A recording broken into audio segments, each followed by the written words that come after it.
we'll get started then. Go right ahead, Dave. Okay, good morning. Good morning again, everyone. We're going to get started. This meeting is, of course, being recorded, and we do want to do a roll call given that we are using a virtual format. Good morning, Commissioner O'Brien. Good morning. I'm here. Good morning, Commissioner Hill. Good morning, present. And good morning, Commissioner Skinner. Good morning, everyone. I'm here. Commissioner Skinner, you're in your office today. I am not in the office today, actually. Oh, you have different background. Oh, I thought you had already started to put something up. Well, good morning. We'll get started with the call. The order today is April 14th. Tomorrow is tax day for anyone who has adult children who need reminders. It is public meeting number 376. And we'll get started with the minutes. Commissioner O'Brien, thank you. Certainly, Madam Chair. In the packet today are meeting minutes from November 18th, 2021.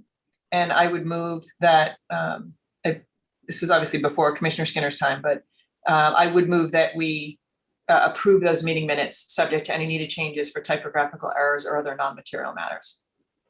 Second. All right. And are there any edits that you have, Commissioner Hill? No. Commissioner Skinner, I'm not sure if you had a chance to review them, but if you wish to abstain, you may. I'll take a call, a vote. We'll call vote. Commissioner O'Brien. Aye. Commissioner Hill. Aye. Commissioner Skinner. Abstain. Thank you, and I vote yes. 3 in favor, 1 abstention. Thank you, Todd, and good morning, Todd. Okay. I'm going to go straight now to the administrative update. Good morning. How are Bruce. No, I went right to Bruce. I'm Commissioner. Sorry, Executive Director Wells. Good morning. I was so excited to see Bruce in his office. Right. Yeah. Yeah. And we are going right to Bruce. So you were correct. I'm going to turn over to Bruce for the on-site at Catino updates, which is our only agenda item in the administrative update this morning. Well, after that big introduction, I hope I'm not disappointing. Never disappoint, Bruce. Never. Yeah, thank you. It's actually a short update today. With Encore, they continue their weekly gift giveaways, and they've added a 13th poker table this week. As far as PPC, they had their opening race day with all 4 commissioners in attendance. And MGM, the update is that they continue with the Play My Way, and everything seems to be going smoothly for all the patrons and, of course, with Play My Way. Any questions, I'll be glad to answer. Commissioners? So 13th table. Yes, ma'am. Okay. Thank you. All right. Well, Bruce, thank you so much. Karen, is that it for today? That's it. I did get some information from Crystal on a regulatory review process, but I'm going to save that for the next meeting. Okay, thank you so much. We'll plan on that. All right, then we're going to go right into our research and responsible gaming and our guest speakers today. Mark, good morning. Good morning. Good morning, Madam Chair. Good morning, commissioners, and especially Commissioner Skinner. I know it's a very early morning for you. Today, I'm pleased to introduce Dr. Tom Peake. He's a senior analyst with the UMass Donahue Institute, and Dr. Rachel Volberg, who we know well. She's the principal investigator for our SIGMA project, and she's also with the UMass School of Public Health and Health Sciences. The report that they will present today is the COVID-19 impacts report. Hold on one second. obviously, drawing it back to why are we doing this report? Chapter 23K, Section 71 directs the Commission to conduct comprehensive factual studies on the economic impacts of gambling in the Commonwealth. Now, obviously, when drafting this section of the statute, the legislature did not and absolutely could not have anticipated something as devastating as a pandemic. But understanding the effects of COVID on the casino industry is important. And in fiscal year 21, the Commission identified this particular study, the study of the economic impacts of COVID, as a top research priority. Specifically, the report today will describe the pandemic impacts on the casino business operations, casino workforce impacts, business-to-business spending impacts, as well as government and fiscal impacts. I'm not going to ruin it for you, but there's good news and bad news, as you probably figured out as you were reviewing this report.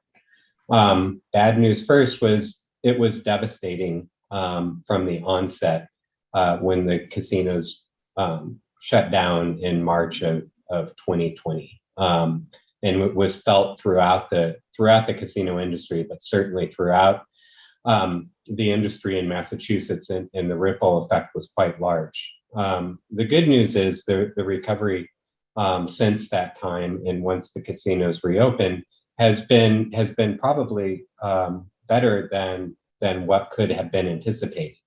Now, the details of that are really important, and you'll see from Tom Peak today just kind of what are those details, and perhaps there are lessons to learn from this as well. So with that, I'll turn it over to Dr. Volberg and Dr. Peak.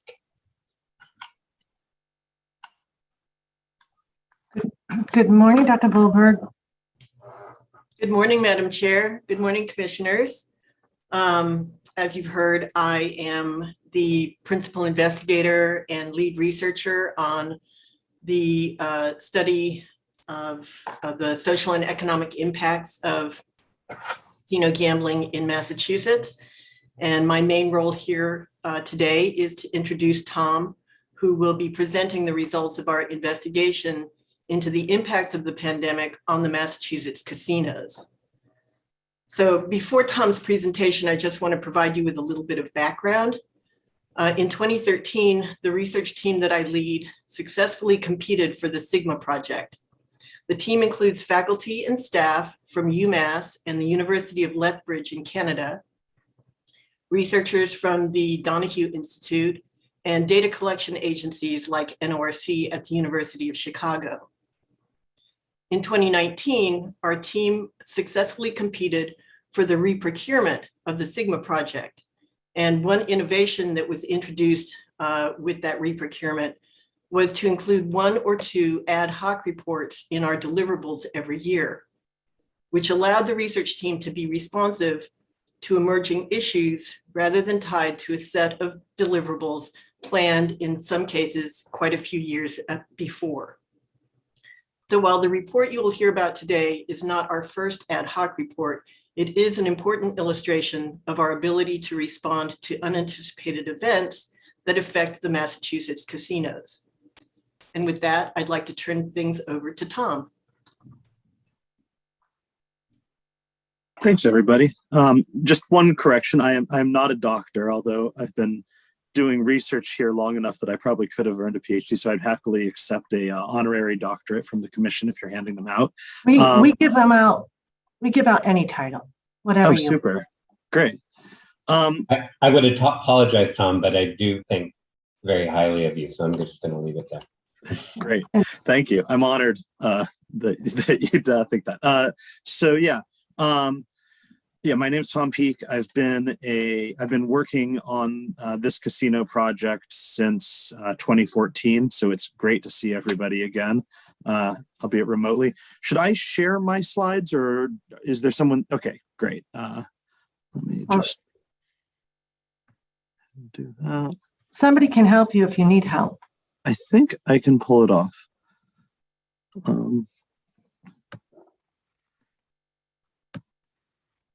That, and then we'll go to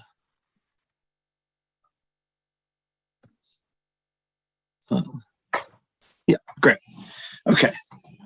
So I can skip this first slide because it's basically just saying the things that Rachel just said, that we've been doing this project for a while. As we're moving into this new phase, there's more of an emphasis on ad hoc reports and, obviously a global pandemic, while devastating and heartbreaking, offers a really great opportunity for this sort of ad hoc report where we sort of start a new topic to get down and do some data analysis about what is how this has affected the casinos.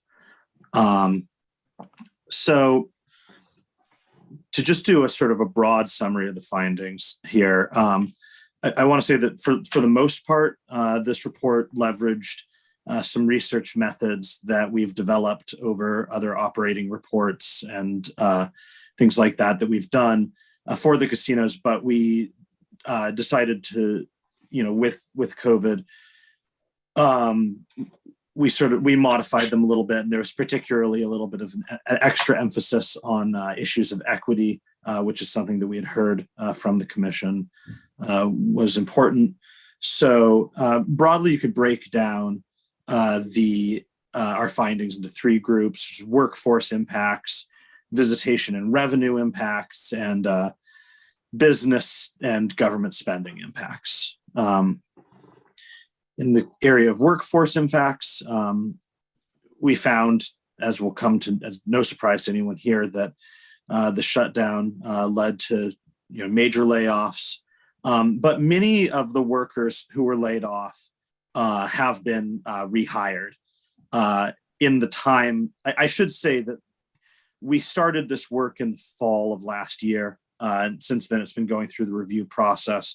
But the study period that we're looking at is the 6 quarters from the first quarter of calendar year 2020 to the second quarter of calendar year 2021. So basically January 2021 out to January 2020 out to June 2021.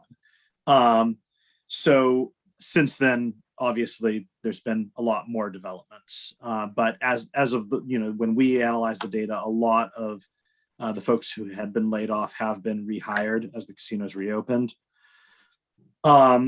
We did find from an equity angle that the layoffs fell most heavily on people of color, which reflected a broader trend across the Commonwealth that, when there's a crisis like this, it often falls most heavily on folks who are, for various socioeconomic reasons, a bit more vulnerable. And we'll go into a little bit of why we think that happened later on in the presentation. On a visitation and revenue impacts, we found that as of the summer of 2021, gross gaming revenue had recovered to the levels that it was at before the pandemic. It was moving faster than visitation, which suggests that there were some shifts in patron behavior after the casinos reopened. And in terms of business and government spending impacts, one thing that we did find from an equity angle was that throughout the pandemic, the casinos had really struggled to meet the commitments that they had made in their licensing process to women and minority vendors. And again, we can go a little bit into why that might be.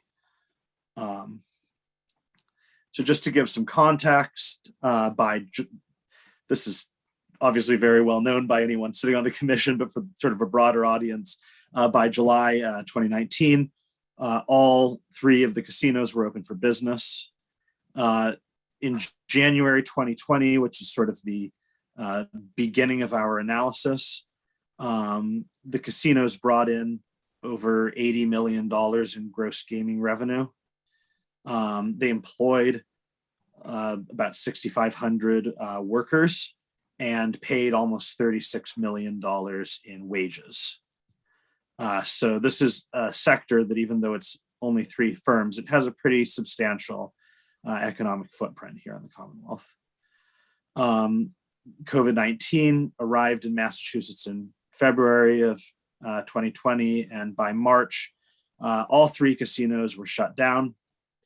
Over the next year and a half, casinos went through various phases of restrictions and shutdowns, and June 2021 was the first month of full capacity operations.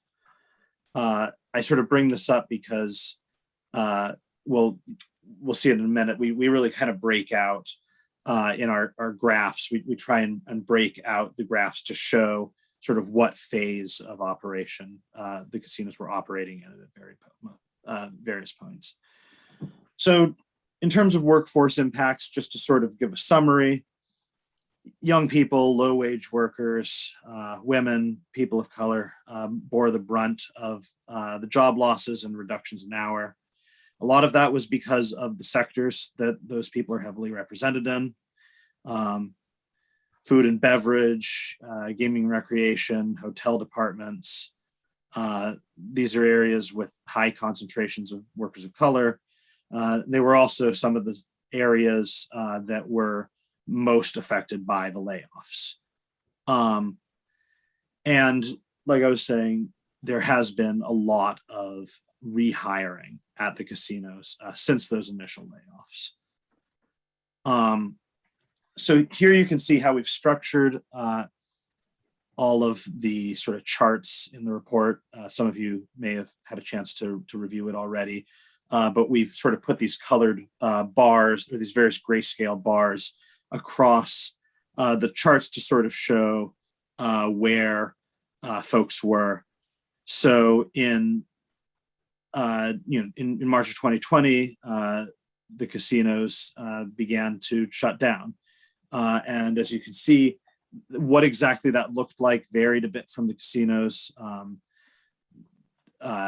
Employment fell very dramatically at MGM and PPC. Just to be clear, also, these dates right here at the bottom, this is payroll employment. So there's going to be a small lag between when somebody is laid off and when they receive their last paycheck. So if you're looking at this and thinking, oh, why is it that it's like a couple weeks later? That's probably why. But Encore actually did keep a lot of their workers on payroll even throughout a good deal of the shutdown. So you sort of see, while the other 2 casinos sort of have their trough, their lowest point, like during the shutdown, Encore sort of has a sort of different trajectory to their total employment numbers, and that's because of some choices they made to retain staff even when there wasn't a lot going on. So, we have right here, we break this out by full-time and part-time, with the full-time workers being the bold line, or the non-dashed lines and the solid lines, and the full-time being the dashed lines. So you can see pretty much all of the part-time workers at 2 of the casinos, and even a huge number of the part-time workers at Encore that was doing a lot to retain their workers. Those workers were gone pretty early. You'll also see that, like I said, sort of Encore, we had some of our analysis. What we tried to do is figure out, like, what were they looking at their peak employment before the pandemic, and what was their lowest point, their trough, and then after the shutdown, where were they, so that we can sort of calculate like what share of the workers have been recovered. And you'll see again that when we are talking about things this way, it's important to note that Encore's trough is actually later due to their retention policies. when it comes to the stuff, as I mentioned before, young people, low wage workers, women, and people of color bore the brunt of job losses and reductions in hours. And I'll get a little bit into more detail about that, but you can see that like when the shutdown hits, there's definitely a dip in this share of minority versus goal graph. Although I would note that for most of this period, all three of the casinos did actually meet their minority hiring goals, even though those numbers did dip. And that certainly is true for the share of women employed at the casinos as well, that also dipped rather dramatically. And this is sort of a busy table, but to sort of understand why this happened, we're certainly not suggesting any sort of malice on the part of the casinos, but just structurally, if you look at the sectors of the like the subsectors of the casinos where you're seeing a lot of people of color, a lot of younger people, a lot of lower wage workers being hired, food and beverage, the gaming floor, the hotel. These are a lot of the sectors where in a shutdown, there's just not a lot for a lot of these workers to do. These are jobs that are very contingent on customers being there. Whereas if you're looking at sort of the administrative side of things, where it's a little bit different in terms of sort of the breakdown by in terms of race, in terms of level of education, in terms of income, there certainly were some dramatic reductions in administrative staff too, but a lot of the folks who were there like during the worst of the pandemic, a lot of the jobs that were required they're just a different sort of type of job, and the sort of people who have the education, who've been able to achieve the education to get those sorts of jobs just in Massachusetts due to broader structural inequities, it just is a different sort of population. And so when you see those things dip, it's sort of like there's reasons why these things happen that are structural and that you see in many cases like throughout the economy, that more vulnerable people are more vulnerable to big disruptions in the economy. Here's a bit of good news. So most of the employees who have been hired, again, this data is from now this like last summer, but at that point, most of the employees who have been hired since reopening have been previous employees. So a lot of the people who were laid off did get their jobs back. At the so what this chart shows is sort of retention rate from beginning of 2020. So basically, what we did is we looked at every paycheck that was cut in the first pay period of 2020, and then the question is, is that worker present in these future pay periods? So you can see there's a period of time where at two of the casinos, less than 10% of the workers who are there in that first period are still there. But by the end, the overall number is closing in on over 50%. If you look at all of the casinos, it's you're around to about 50% of the workers who were there in the beginning of 2020 were there at the end of June 2021, which we think is a positive trend. If we go and we talk about visitation and revenue impacts, I just want to say of course, like one thing that we got a lot from the reviewers is they were talking a lot about, I think they were a little bit confused by some of these revenue numbers. So before I get into this, what we have right here is gross gaming revenue. There's been some ongoing conversations with the casinos about sharing their non-gaming revenue numbers, and there's varying levels of comfort with that. But without everyone being able to share it, it just didn't seem like something we should delve too far into. So we talk about gross gaming revenues, but it's worth noting that non-gaming revenues were obviously pretty, like if your hotel is not open, that's a pretty big deal for your non-gaming revenues. But what we saw is that as of last summer, visitation levels at the casinos had not returned to pre-pandemic levels, but patrons do appear to be spending more on average than pre-pandemic patrons. And as a result, gross gaming revenues actually have increased since the beginning of 2020, despite the decline in visitation. So here we have visitation and gross gaming revenues. One note, we spoke to Encore, and what they said is that they weren't collecting visitation data prior to the reopening. So if you see that there's only MGM and PPC on the visitation chart prior to the shutdown, that's why. But you can see if you look at those two that the sort of the red and the gold line in the visitation graph, they really have not recovered to their levels of visitation from before.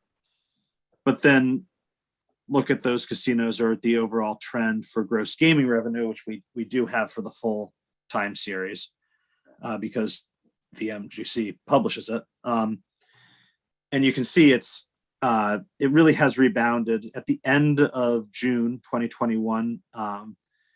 All told, the three casinos brought in $84.1 million in gross gaming revenue for that month versus $80.3 million in the beginning of in January 2020. So just to get you an idea, like you've got lagging visitation, but you have increasing. You actually have GGR numbers that exceed the pre-pandemic numbers. And so if you take this as a calculation, you can kind of see where this is going. If you take gross gaming revenue per visitor, it has shot up pretty dramatically. So there's a number of reasons why that could be. It could be that people who are going are spending more on gambling because through a good deal of this period, there's there's less non-gambling things to do at the casino. There could be some problem gambling implications of this that are worth exploring.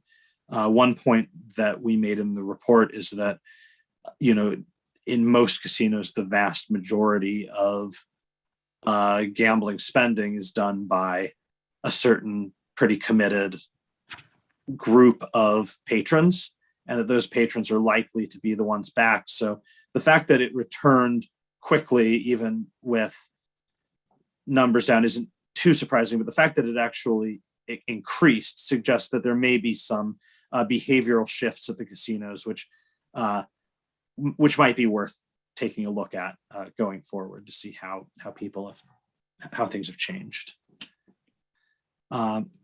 Finally, in terms of business spending impacts, the casinos spend a lot of money on business to business spending, and it can have a big impact in the communities. And they've made a series of commitments in terms of equity spend. So that's something we wanted to check in on, as obviously the goods and services that a casino purchases during a shutdown or during a period of restricted reopening are going to be different than the services they purchase otherwise. If your hotel is not operational, or if it is but it's not very many people are there, then all the hotel related vendor spending is going to be less. If you're not doing as much food and beverage, you might not be buying various things from your community as well. So that is something that we wanted to take a look at. So one thing that we found is that with these, the casino activities restricted, the casinos have struggled to achieve their spending goals on minority and women-owned businesses. We did find that we were actually, I think, a little bit positively surprised by the fact that they, for the most part, did continue to do a good deal of business with firms in their host and surrounding communities. I think in a lot of our heads, a lot of those goods and services were going to be ones that sort of, if you've got your local pastry shop and you're not serving pastries, then that's going to be trouble. But we found that those numbers, there's not like a really clear trend of a decline there across the casinos. So here we have the share of expenditure on minority and women business owners versus the goal. It's worth noting that in a lot of these cases, the actual spend on minority and women business owners did fall. But in terms of the share of total spending, the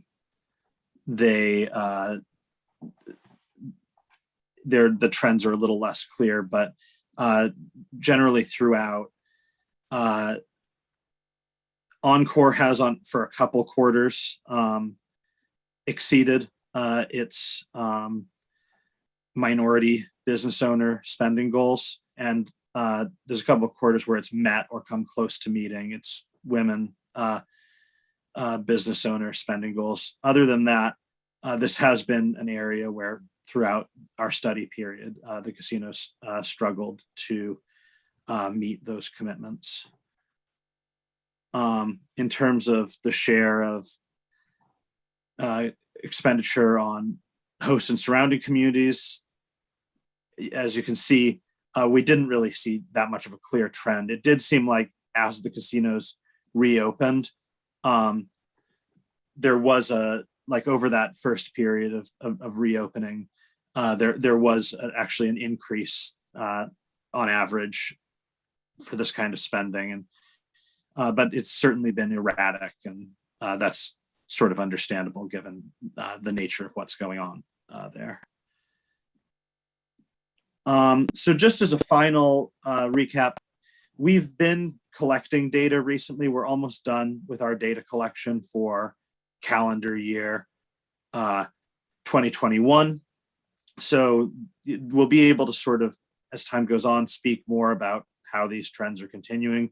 But since gross gaming revenue is something that is tracked by the MGC, I did just sort of want to show this to show that, okay, so while the trends that we are talking about end in June 2021, it seems like things have been relatively level since then. There hasn't been like a really dramatic departure from the trends in terms of gross gaming revenue. And so if we think about what the relations are between gross gaming revenue and employment or visitation or whatever, it's tough to infer too much, but I think it's good to note that from what we can see in gross gaming revenue, there hasn't been like a really dramatic departure from the trend since the end of the study period. So just to recap what we've seen, when we're talking workforce impacts, it's young people, low-wage workers, women, people of color bore the brunt of job losses and reductions in hour. In a big part, that's because food and beverage, gaming and recreation, and hotel departments, which are areas with high concentrations of workers of color, were heavily impacted. And since then, there has been a lot of rehiring. In terms of visitation, the visitation levels haven't returned as of last summer to pre-pandemic levels, but patrons do appear to be spending more on average, which has led to an increase in gross gaming revenue.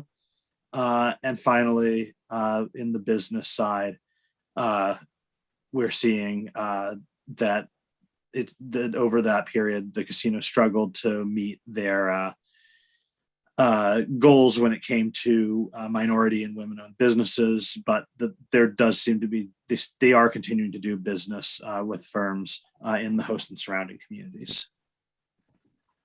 So thanks so much. I'm happy to answer any questions that anyone might have. Great, Tom, thank you. If you wouldn't mind taking down the slide, then we can see everyone once again. Sure. We've been waiting for this report and delighted with your presentation. I'll start with my fellow commissioners. Is there somebody who would like to go first on questions? Commissioner O'Brien. Sure. Thank you very much. A lot of that, I know that the answers to the, when and how we can get some of the numbers up, particularly on the women's representation and the employees and the vendors, is sort of a question beyond this report. But in terms of the year over year, the assessment of the GGR, I know that month to years is a good way of doing it. I know there's shifts in sort of the general patterns at gaming establishments. You have the summary that goes back to the summer of 19 in your last chart in terms of the GGR. And if you don't have it, I'm not going to put you on the spot, but do you have the actual GGR numbers for June and July of 19 to compare to June and July of 21?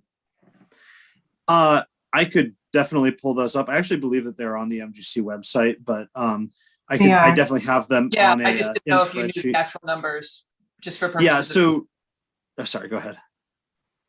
No, just in terms of, because I know you had the stat. Yeah. Yeah, totally. January number. So I was just wondering what the actual number is on the summer of 19.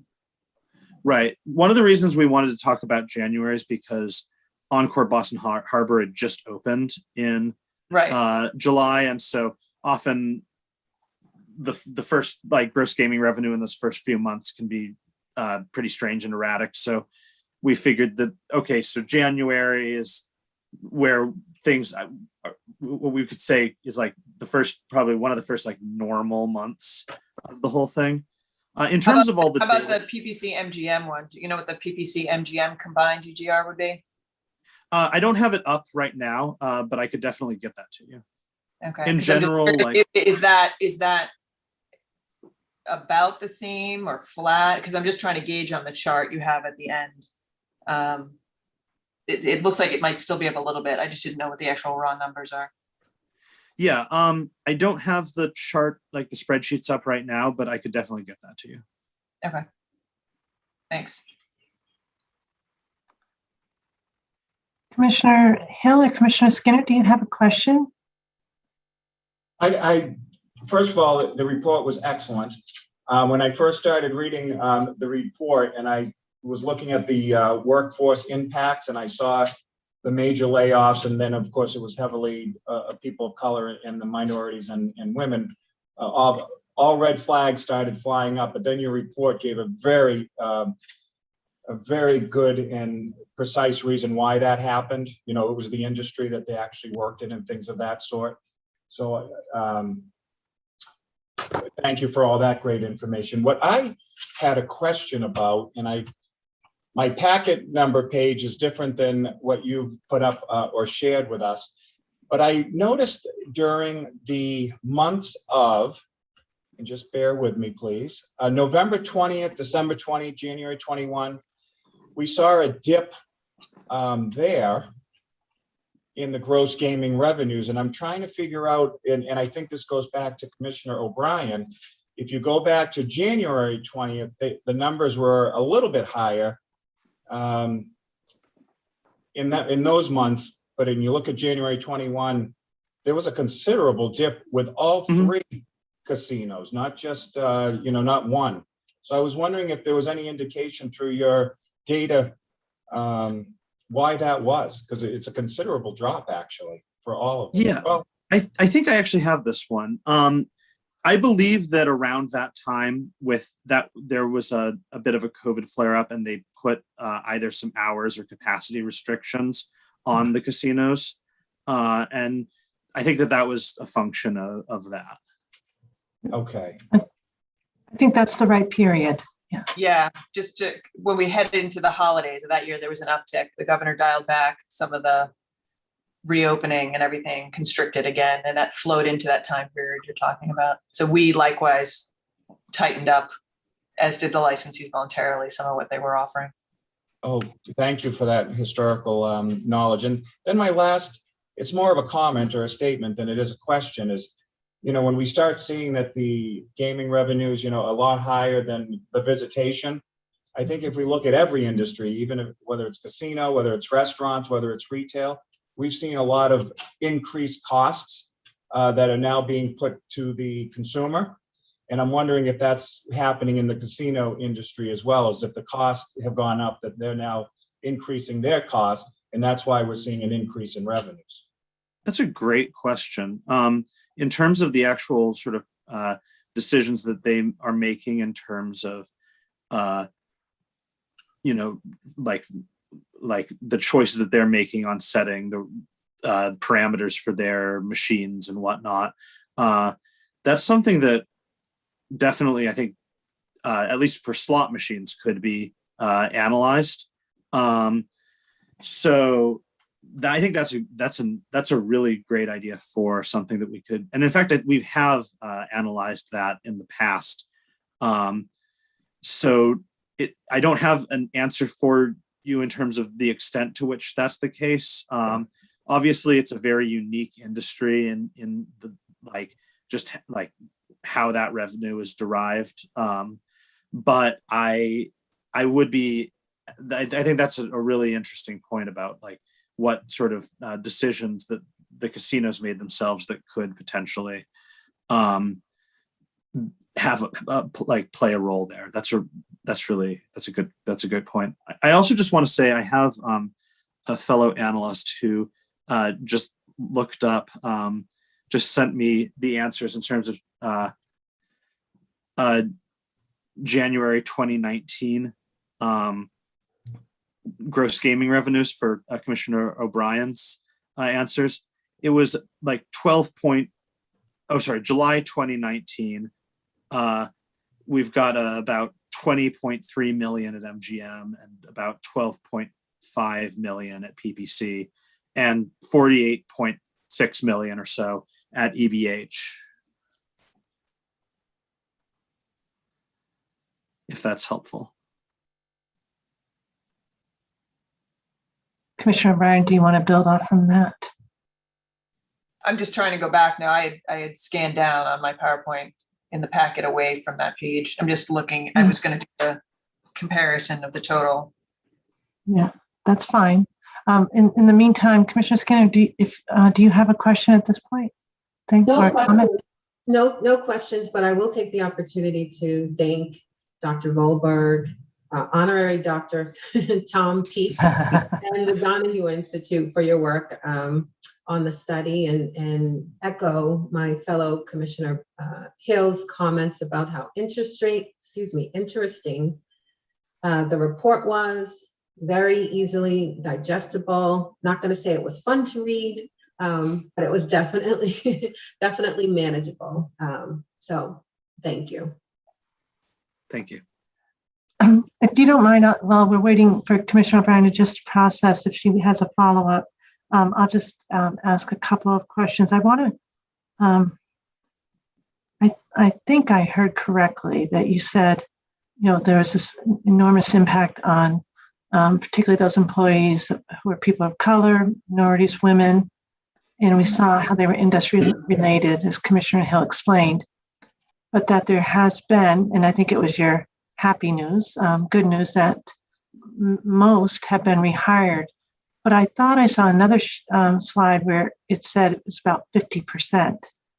Is it most, just over 50%? Because I guess with the happy news, I might have expected it to be higher. Or is it just because of the delay in the need to bring more people back? Right. I think that definitely at the period that we were looking at, where we were 1 month into like full reopening, Yeah. I think that certainly a lot of the non-gaming workers were still like that they still hadn't fully staffed up everywhere there. I actually think that in those slides, there's some language that is a little confusing, so I should clarify. But you're right. We are still looking at that endpoint of July. Don't you love it that I just confirmed? Yeah, you're right. My apologies for that. But 2021, July 2021. So we're not looking at where we are now, and those operations, non-gaming operations, are coming back. So we almost need like a postscript to see what their rehire rate was of those workers. Right. What I can say is that the vast majority of people, I don't have the number up in front of me, but it is in the report. The vast majority of people who have been hired since the shutdown were prior casino employees who were returning to those jobs. Gaming. Yes, for the most part, but also security and operations, custodial. All related to gaming, but not the non-gaming. I think that when it comes to food and beverage and hotel, I do think that those areas were restricted longer than the gaming people were. So you're seeing there's slower retake in those areas. But I would guess that if you checked today, and we have the data now through. We just a couple weeks ago got the data through the end of 2021. I haven't extensively analyzed it yet, but my guess is that that's the trend that you'd continue to see as the hotels reopen, as the bars and restaurants reopen and whatnot. Do you happen to know, because you said in January of 2020, there were 6,520 workers collectively among the three. Do you happen to know where we are at year end of 21? No, I don't have that in front of me. All right. That's a number that, Mark, I think, speaking at least for myself, I bet my fellow commissioners too, we'd love to have that number sort of updated even to now. Next point I wanted to make is, in Commissioner O'Brien, you were here during this time. I want to remind folks that when we worked collectively and collaboratively with the three licensees, March 14th of 2020, to suspend gaming operations, we got together in this format with representatives from the three licensees and are members of our team. And they, at that time, to their credit, especially when we look back at what happened, each licensee agreed to keep all their employees employed for 2 weeks.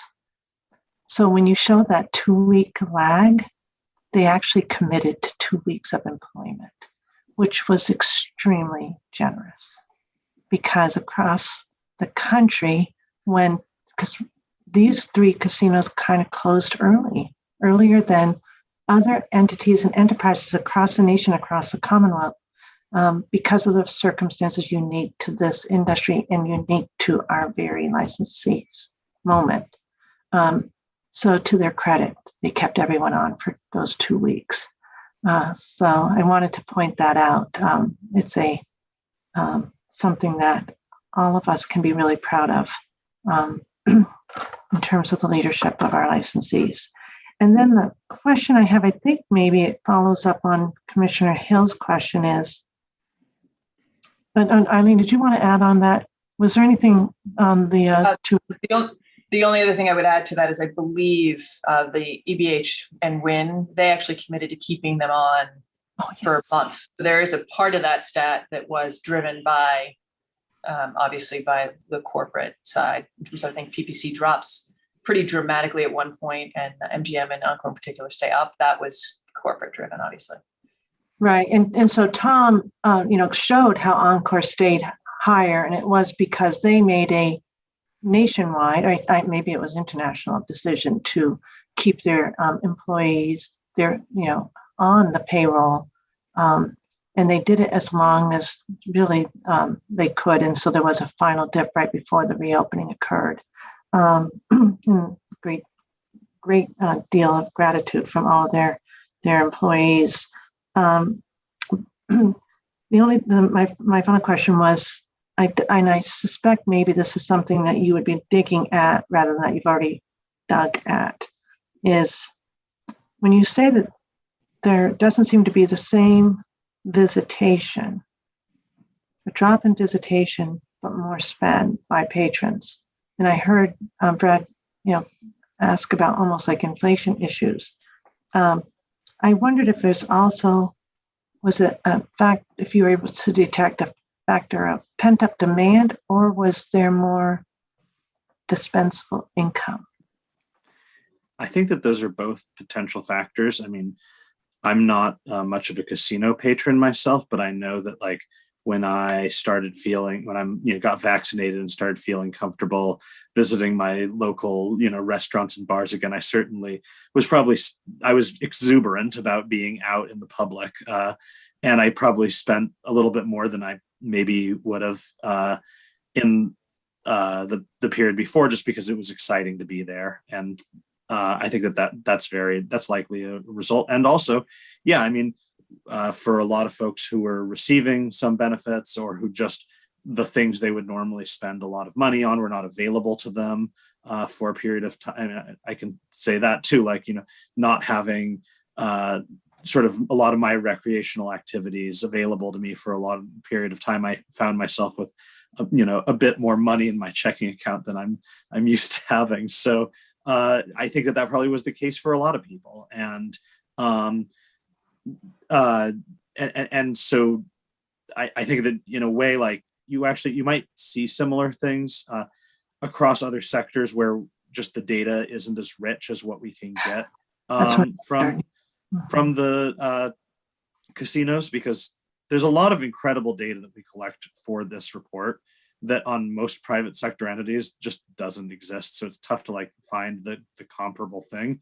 But I mean, I think that I think that like, I don't think anyone's surprised that spend per visitor went up after reopening, but it is dramatic enough that I just sort of felt the need to tell, my colleagues on the social side and whatnot, like, this might be something sort of worth looking into, because it seems kind of like dramatic. And Madam Chair, if I may chime in on that really stuck out to me too. When you see increased revenue, decreased visitors, I think, and as Tom, Doctor, pointed out, perhaps there is a change in gambling behavior. What is driving that change? And I think it's something that we want to continue to explore further. What are the responsible gaming ramifications? How could we adjust our strategies on that side of it in order to respond to this new information? And I look forward to, we are wrapping up right now the follow-up general population survey, which extensively explores gambling behavior amongst the general population of adults in Massachusetts. And that should shed some light, not only how gambling behavior changed since 2013, 14, when the baseline was done, but how has it changed in following the pandemic, because that's the reporting period. I think we really should pay attention to that, whether that means that we pay more attention to pre-commitment, tracking the amount spent, personal responsibility, gambling literacy, any of these things. We can adjust kind of where we go based on really valuable information. So Mark, sorry, Madam Chair, just to follow up on that, one of the other things that I was looking at too is, in addition to reopening in the summer of 20, there was a slow ratcheting up in terms of expansion, in terms of, we did not allow poker, we did not allow craps, and so to overlay on these stats and these charts, when we started to expand the seats at a blackjack table, did that have any impact? When we opened craps, what kind of uptick did you get? When poker, like, there's a way to take some of that and maybe dig down deeper and figure out behavioral patterns in terms of that, whether that's going to change anything in terms of per spend or visitation or that. Something else about in terms of using the data that they've put out in this. And just to circle back to the numbers, there's MGM's pretty flat when you go year over year, 19 to 21, they go down 0.1 million. PPC has a more, still robust, but more significant drop, down 1.2 million. So it looks like the gain over where they were pre-pandemic, when you look back, seems to be EBH primarily. So maybe something else to look at in terms of the behaviors and the offerings at the different places. Did that impact it, or was it just a creature of the market also settling out where EBH was going to be pulling up more numbers and some of that revenue disappeared from the other two? Yeah, and that's something that we definitely, as a casino, just the size of EBH sort of emerges into the market. There's certainly going to be some shift in patron behavior. So that's something that we are certainly aware of. Right. So I'd be curious to see if they do really go past their 2019 numbers down at PPC and MGM, or whether it was a market correction.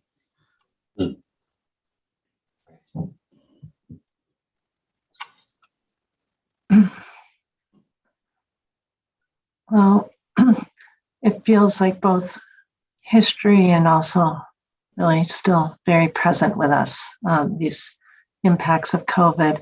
And I think this will be one of many, many studies, Dr. Volberg, that will emerge out of the pandemic, correct? Tom and Dr. Volberg.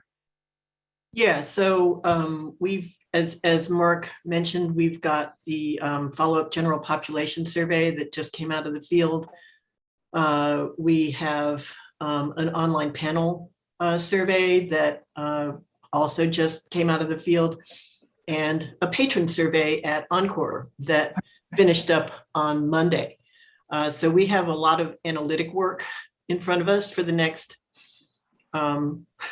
probably fiscal year, but we do have a series of reports planned on each of those pieces of data collection, and I think those will be very informative in terms of patron and population behavior. So I don't have any numbers to offer you now, but just sort of, watch this space. We'll have some interesting stuff. And for Tom and you, for such a long period now, there'll always be this sort of snapshot that you have to digest in a way that you probably never anticipated when you started this work. No, it was a worldwide historical event that we happen to have been on the ground since 2013, for reasons having to do with the statute itself. It was definitely a huge opportunity to be able to continue with, looking at these operators and this industry in a very granular way. Yeah.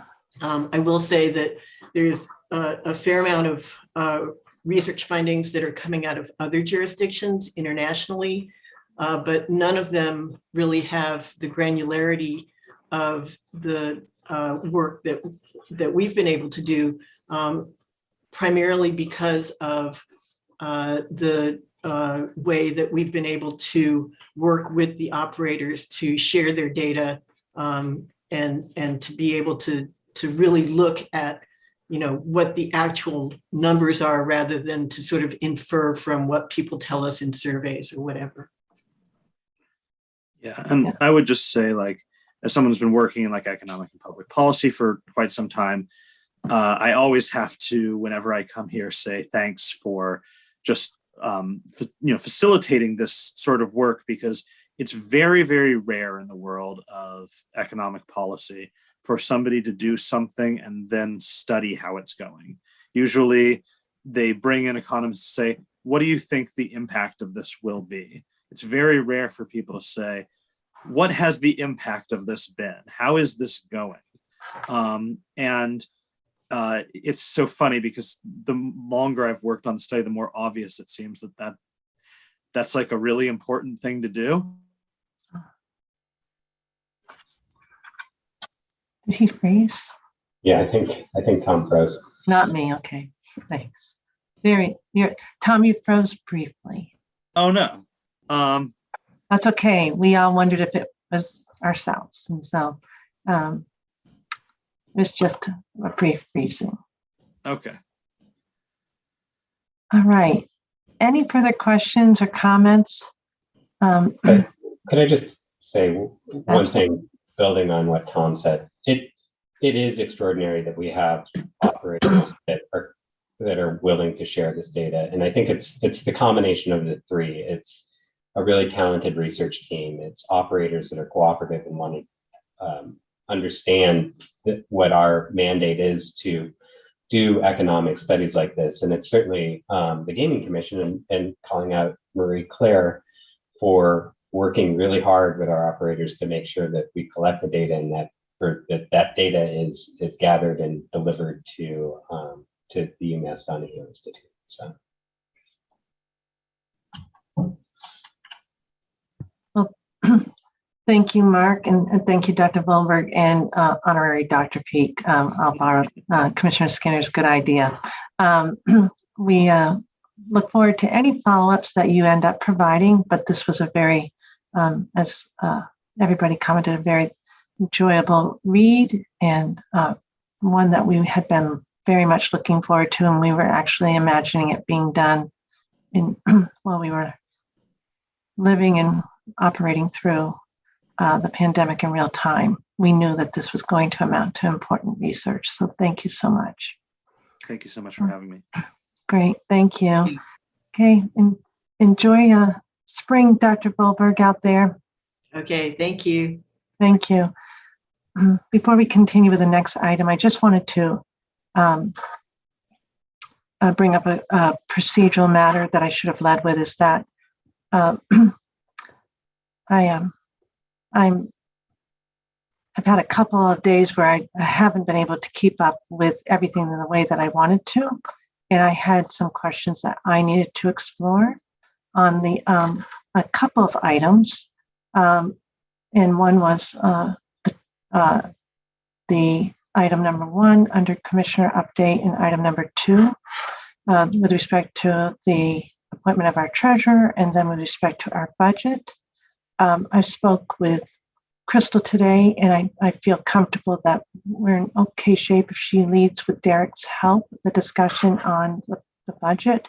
But if you will indulge me, I would like to wait on the matter of the appointment of the treasurer, because I want to make sure that I have the statutory language and everything in front of us so we can have the make the appropriate action and process only. Okay, I am sorry that I didn't get that to each of you in some form in advance of today's meeting. All right, so does anybody object to that? I don't object to that. Commissioner Skinner? No objection at all. Okay, Commissioner O'Brien? No objection. All right, then we'll go forward on those commissioner items at the end of the agenda, in consistent with the enumeration. All right, but now we have horse racing. Good morning, Dr. Lightbound, and I see Chad. Good morning. It's nice to see you both. We've got some business to attend to, Commissioner Lightbound. Good morning, thank you. Yeah, I'll turn the first item over to Chad Bork, the local aid for the quarterly local aid payments. Thanks, Chad. Thanks. Good morning, Madam Chair and Commissioners. As Alex mentioned, today I have the first quarter local aid, which is payable to each city and town where racing activities are conducted.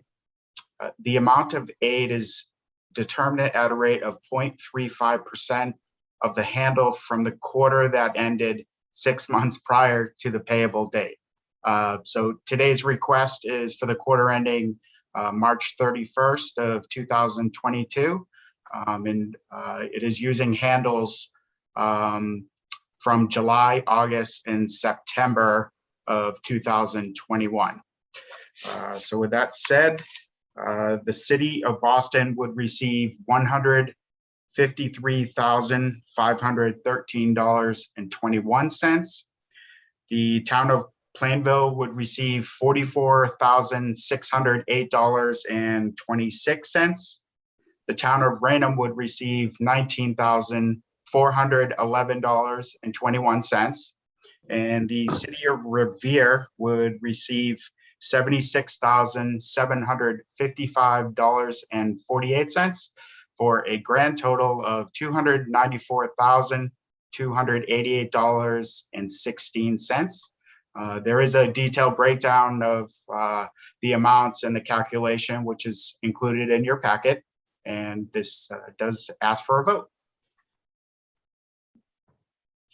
Excellent report as always. Chad, thank you so much. And Dr. Lightbound, do we have questions on these quarterly payments? Commissioner Hill, Commissioner Hill, I saw you leaning in. You saw me leaning, getting ready to make a motion when you were ready, Madam Chair. I am ready if there are no questions. That is the benefit of virtual. You see that little yellow square go up, and it's a great sign. In real life, it's to the side. You don't always get it right. If Commissioner Skinner, this is your first time with respect to these quarterly aid payments. You may be familiar from your earlier position. Do you have any questions for Chad? Or you probably got some good help from Dr. Lightbound? Yeah, no questions at all. Okay, excellent. All right, Commissioner Hill, do you have a motion? I move that the commission authorize the quarterly local aid payments for the first quarter of calendar year 2022 to the city of Boston, the town of Plainville, town of Raynham, and city of Revere in the specific amounts reflected in the memorandum in the commissioner's packet, totaling $294,288.16. Second. Okay, all set. Commissioner O'Brien, Aye. Commissioner Hill, Aye. and Commissioner Skinner.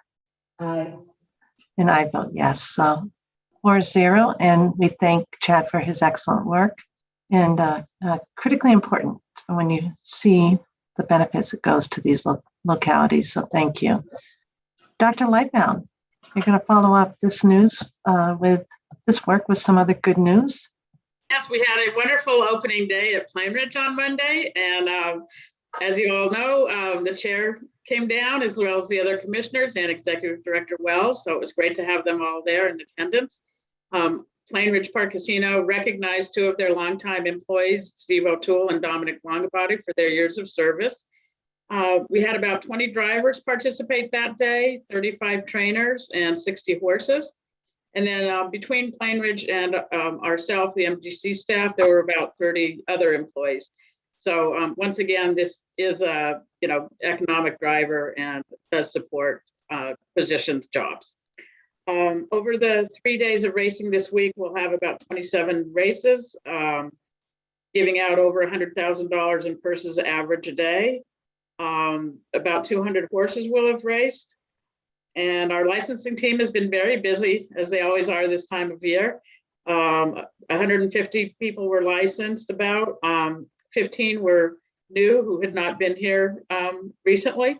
So that's always encouraging. Total number of people licensed is actually more than the 150 because we do offer a choice of a 1, 2, or 3 year license. So folks who had already been licensed for 2 or 3 years may have just come in for a badge. I'd like to thank our HR team and the legal team for onboarding and training everybody, all our staff. And the IT team has been very busy supporting us as well. So looking forward to a great season.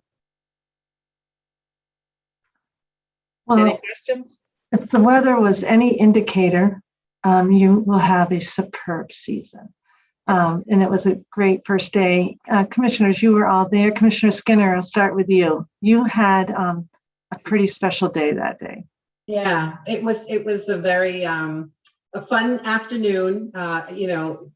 The weather was a lot cooler than I would have liked, but it was a great afternoon. I got a chance to actually, and Alex, you have to help me with what this truck is called, but I got to actually ride in with Rick on that truck. What is that called? Yes, it's in the starting truck. The starting Starts the truck. races, yes. Yeah, so that was a great experience. Commissioner Hill, I encourage you, when you have a chance, take another visit. It was just, exhilarating, to be honest with you.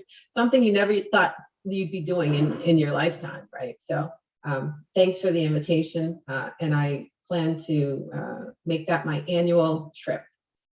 Oh, by the way, horse racing for the very first time. That was my very first experience with live horse racing. So another check on off the bucket list. Well, it's an exciting day. Commissioner O'Brien.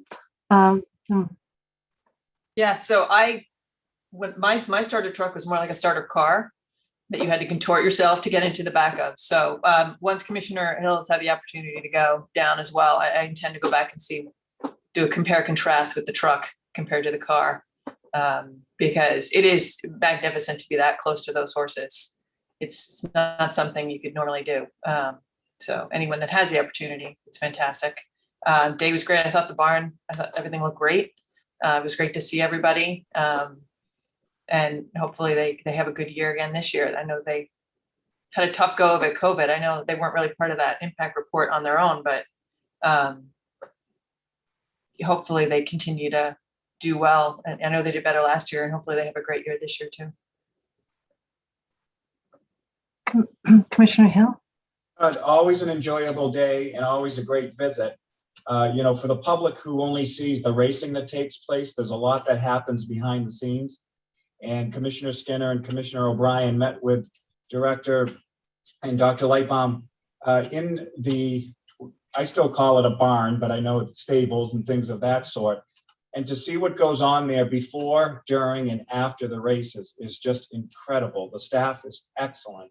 But more importantly, you talked about the economic development of the horse racing, and it's all happening right in those stables. And it was great to see everybody. The last time I think we all visited, it was a little rainy, so it was a little muddy. So when we saw all the drivers, they were all muddy after their particular races. And this time around, it was nice and sunny, and they were all dressed in their beautiful uniforms for driving. So it was just a great day, and congratulations to our two very long-standing employees who just do a phenomenal job down there. Yeah, it was nice to see. It's Director Steve O'Toole, correct? Receive the recognition of those 20 years, because we also know how many years he's had in advance of that. So the wonderful thing about the community that Dr. Lightbaum has worked with and supervised and managed and overseen for so many years is that they are so committed to it. And for that, you have enormous fans in the four of us. With that said, we remain rigorous regulators. So we appreciate the fact that the track was in superb condition. We know that you prioritize through your team and all of the employees the integrity of the gaming, and as well as, of course, the health and safety of the athletes, both the humans and the horses. So for that, Alex, we are very appreciative of having your expertise there. And like Commissioner O'Brien said, all of us are hoping for a very successful season and a very safe season ahead. So yeah, I think there's probably going to be some good races ahead for us to come down and visit, watch. Oh, yes, definitely. One thing I did forget, and I don't want to leave this off, Dave Sousa did come down and took some wonderful pictures, and they're actually on the MGC Twitter. If anybody is interested, I highly encourage everyone to go and see those pictures of the day. It was wonderful. Yeah, Commissioner Skinner and I actually walked off with a couple of copies that were given to us by the properties photographer too. So great. it showed how it was a colorful day, just like Commissioner Hill observed, right? Nikisha, I thought that those pictures caught me. It was a great day. It shows the excitement. So thank you. Oh, she's looking now. Commissioner O'Brien's looking at the pictures now. I think I saw the expression. I love Crystal saying, save it for the annual report. I didn't see that. Yes, Crystal, yes. And which reminds us, Crystal will be looking for those sooner than later, right? So thank you. Anything else for Dr. Lightbound and Chad other than big thank yous? No, thank you all. Okay. All right. Well, thank you. We'll move on. Well, it is, I think, Crystal, you anticipated a break right about now. Do commissioners want to take a quick break, or do you want to continue? All set? I don't think the next issue is going to be that long, so I'm okay going to the next one. Okay. Oh, okay. All righty. Then we will move on to Chief Delaney. Good morning. Good morning, Madam Chair and Commissioners. So today we have before you an amendment to one of our 2021 workforce grants. This was the Metro Boston Regional Gaming and Hospitality Consortium. Since that rolls off the tongue so nicely, we try to shorten it up. We usually just call this the Mass Hire Grant, even though it is a joint venture between Mass Hire, Metro North Workforce Board, and the City of Boston's Office of Workforce Development. Just a quick background, we awarded them $400,000 last year for various workforce efforts. And one of those efforts, one of the partners in this is Action for Boston Community Development, which we just call ABCD.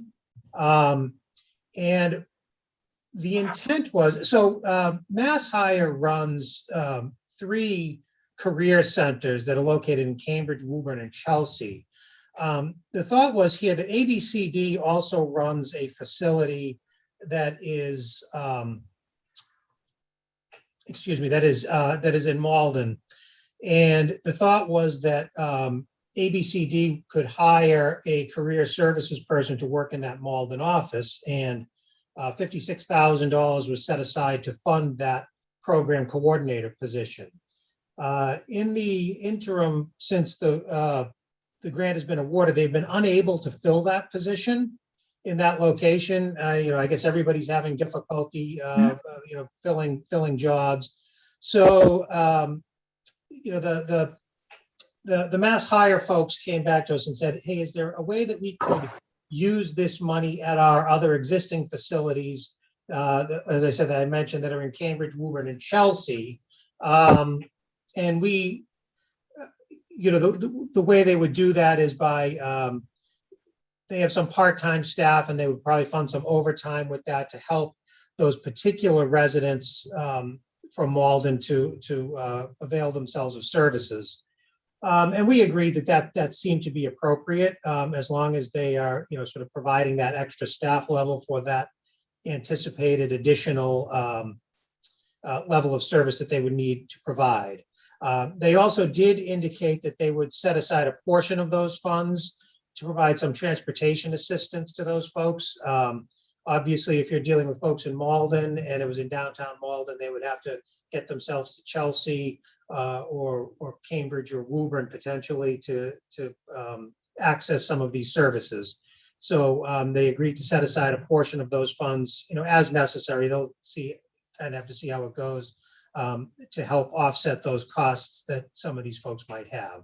So given that, we are recommending that this $56,000 be reallocated as we identified earlier. Questions for Joe? And Mary is now present as well. Good morning, Mary. Commissioner Skinner. Joe, just wanted to clarify, or I guess confirm that even though the Mass Higher Career Centers are located in Cambridge and Woburn, the beneficiaries of the employment outreach are residents of Malden. Correct. We had a long conversation with these folks who explained to us basically how this entire system works, which is really pretty in-depth on how, if someone gets laid off from a job, how they actually go through this process, which is something that I never really understood.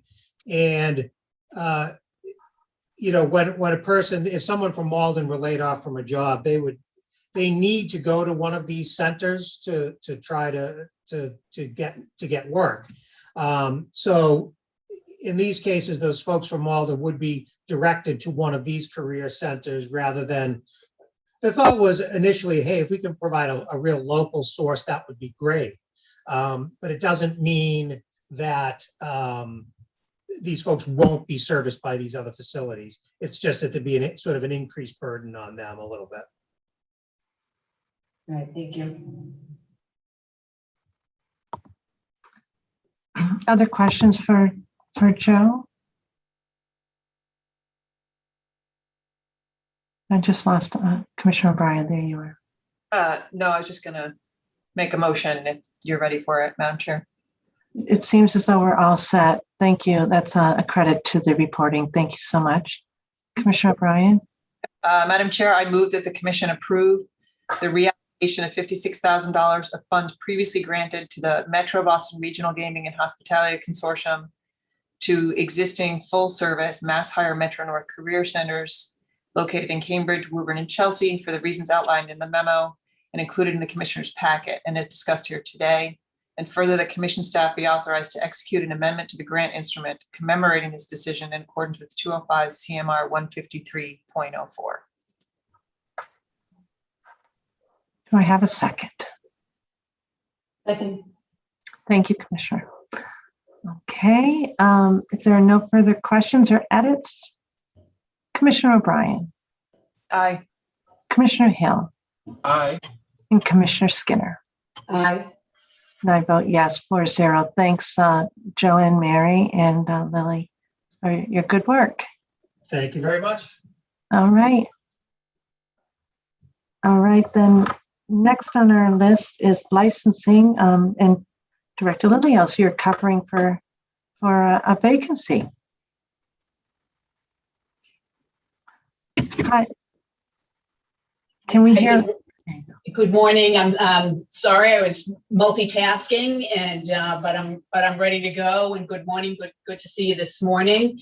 Director Lilios, were we ahead of your schedule? Are we fast? Actually, you are about 15 minutes ahead of my schedule, which is always a good thing for everybody, right?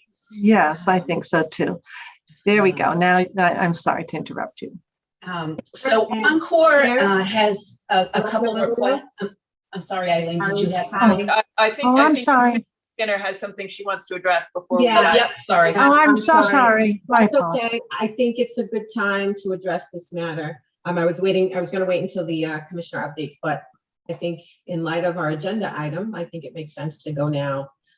Excuse me, just given my former role as chief of licensing and my administrative involvement in matters that may now come before me as commissioner, I thought it important for me to file a disclosure with my appointing authority, Treasurer Goldberg, and with my fellow commissioners to dispel any appearance of a conflict of interest. I'm confident no conflicts exist, but just to be hyper vigilant of any perception, I've taken that step. And commissioners, you all have a copy of the disclosure. And so if you have any questions, I'm happy to answer them. Otherwise, I think, Loretta, you are good to go. Okay, great. So this matter is. Just 1 minute. Are there any questions from the commissioners? The only question that I had is, I know we had some discussion on, I'm assuming that particularly the one that's in front of us, because it's so close to your appointment, that you didn't have any involvement in this, or that it was purely ministerial. Is that right? Purely ministerial, and I can tell you exactly what the nature of the communication was.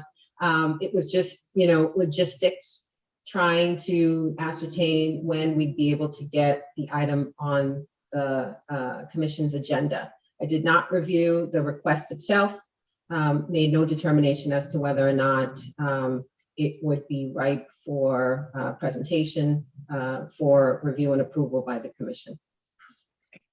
Great, thanks. Thank you. Now, thank you, Commissioner Skinner. I think now, Director Lilios, we will interrupt you again too quickly. And again, I'm so sorry, Commissioner Skinner. I was concentrating on looking at the report and Loretta. Thank you. Okay, thanks, Kathy. So Encore has requested that the commission allow exemptions for 2 new positions at the Encore Boston Harbor Gaming Establishment. The request is being made under the statutory provision enacted in 2017 that authorizes the commission to exempt certain job positions from the 23K registration requirements. And the commission previously set up criteria for reviewing exemption requests. You have documents in your packet starting at page 94 on this item. The first position is called the valet lead position. And in summary, the responsibilities of this position are to work towards efficiently operating the valet operation, greeting guests, making decisions about lane designations around busy times, signage issues, overall traffic control, and parking vehicles when things are busy and that person would have to step into actually parking vehicles.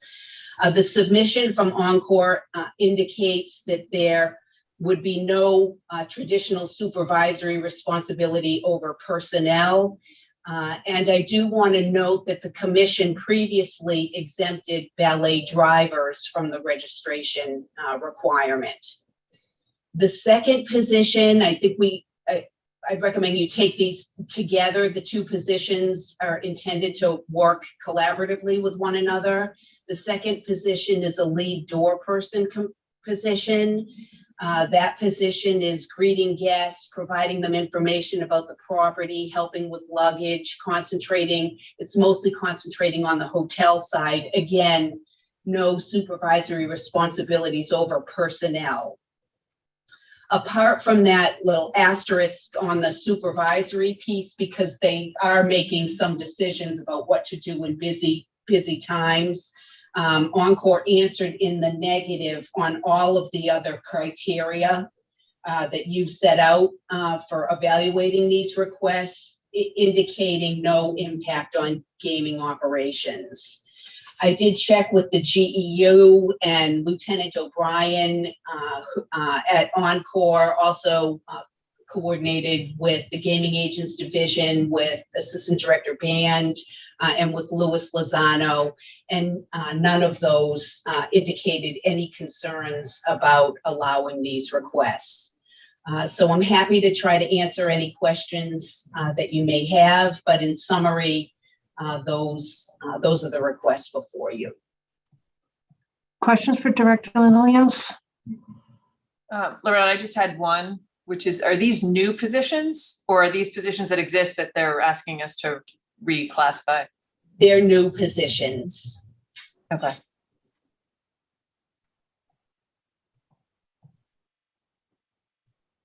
And they don't go on the gaming floor? That's correct. And no access to any secure areas without a secure, somebody with them, without being escorted. Commissioner Hill or Commissioner Skinner, do you have questions for Director Lilios? As usual, she was very precise. Thanks, Brett. That's No my job. question. Okay. Then do I have a motion? Because I believe you,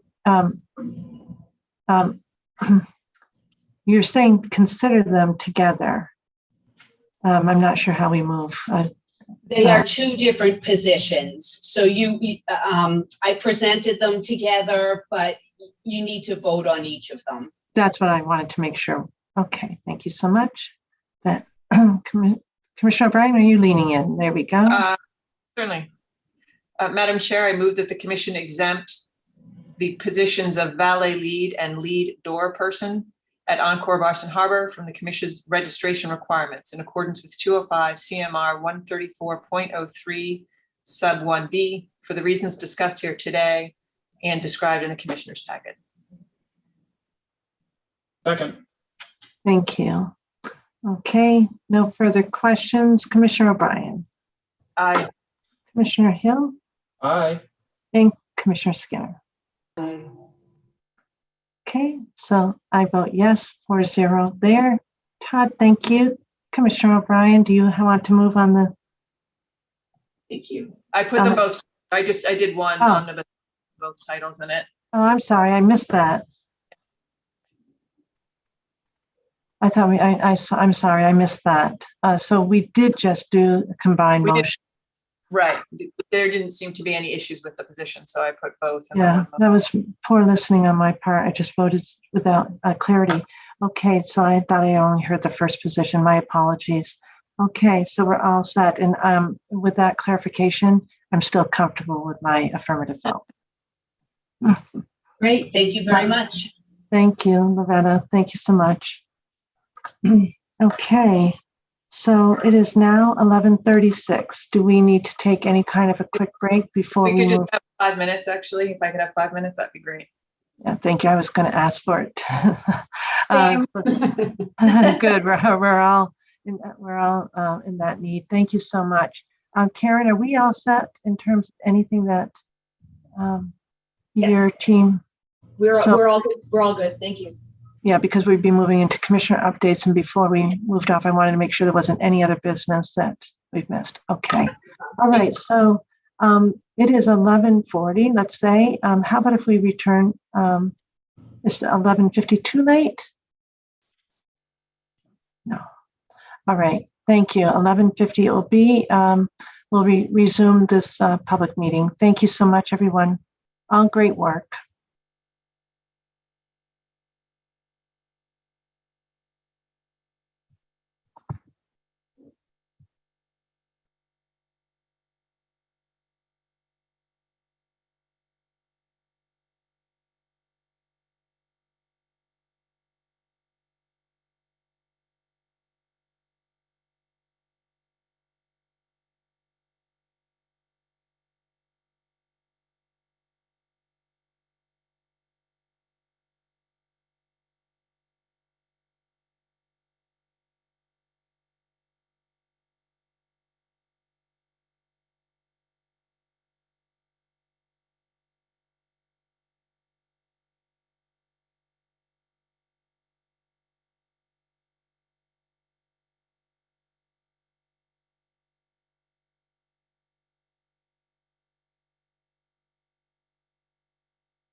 Excuse me.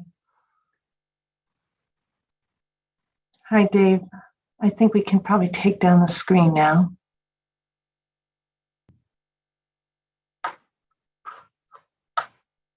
All set.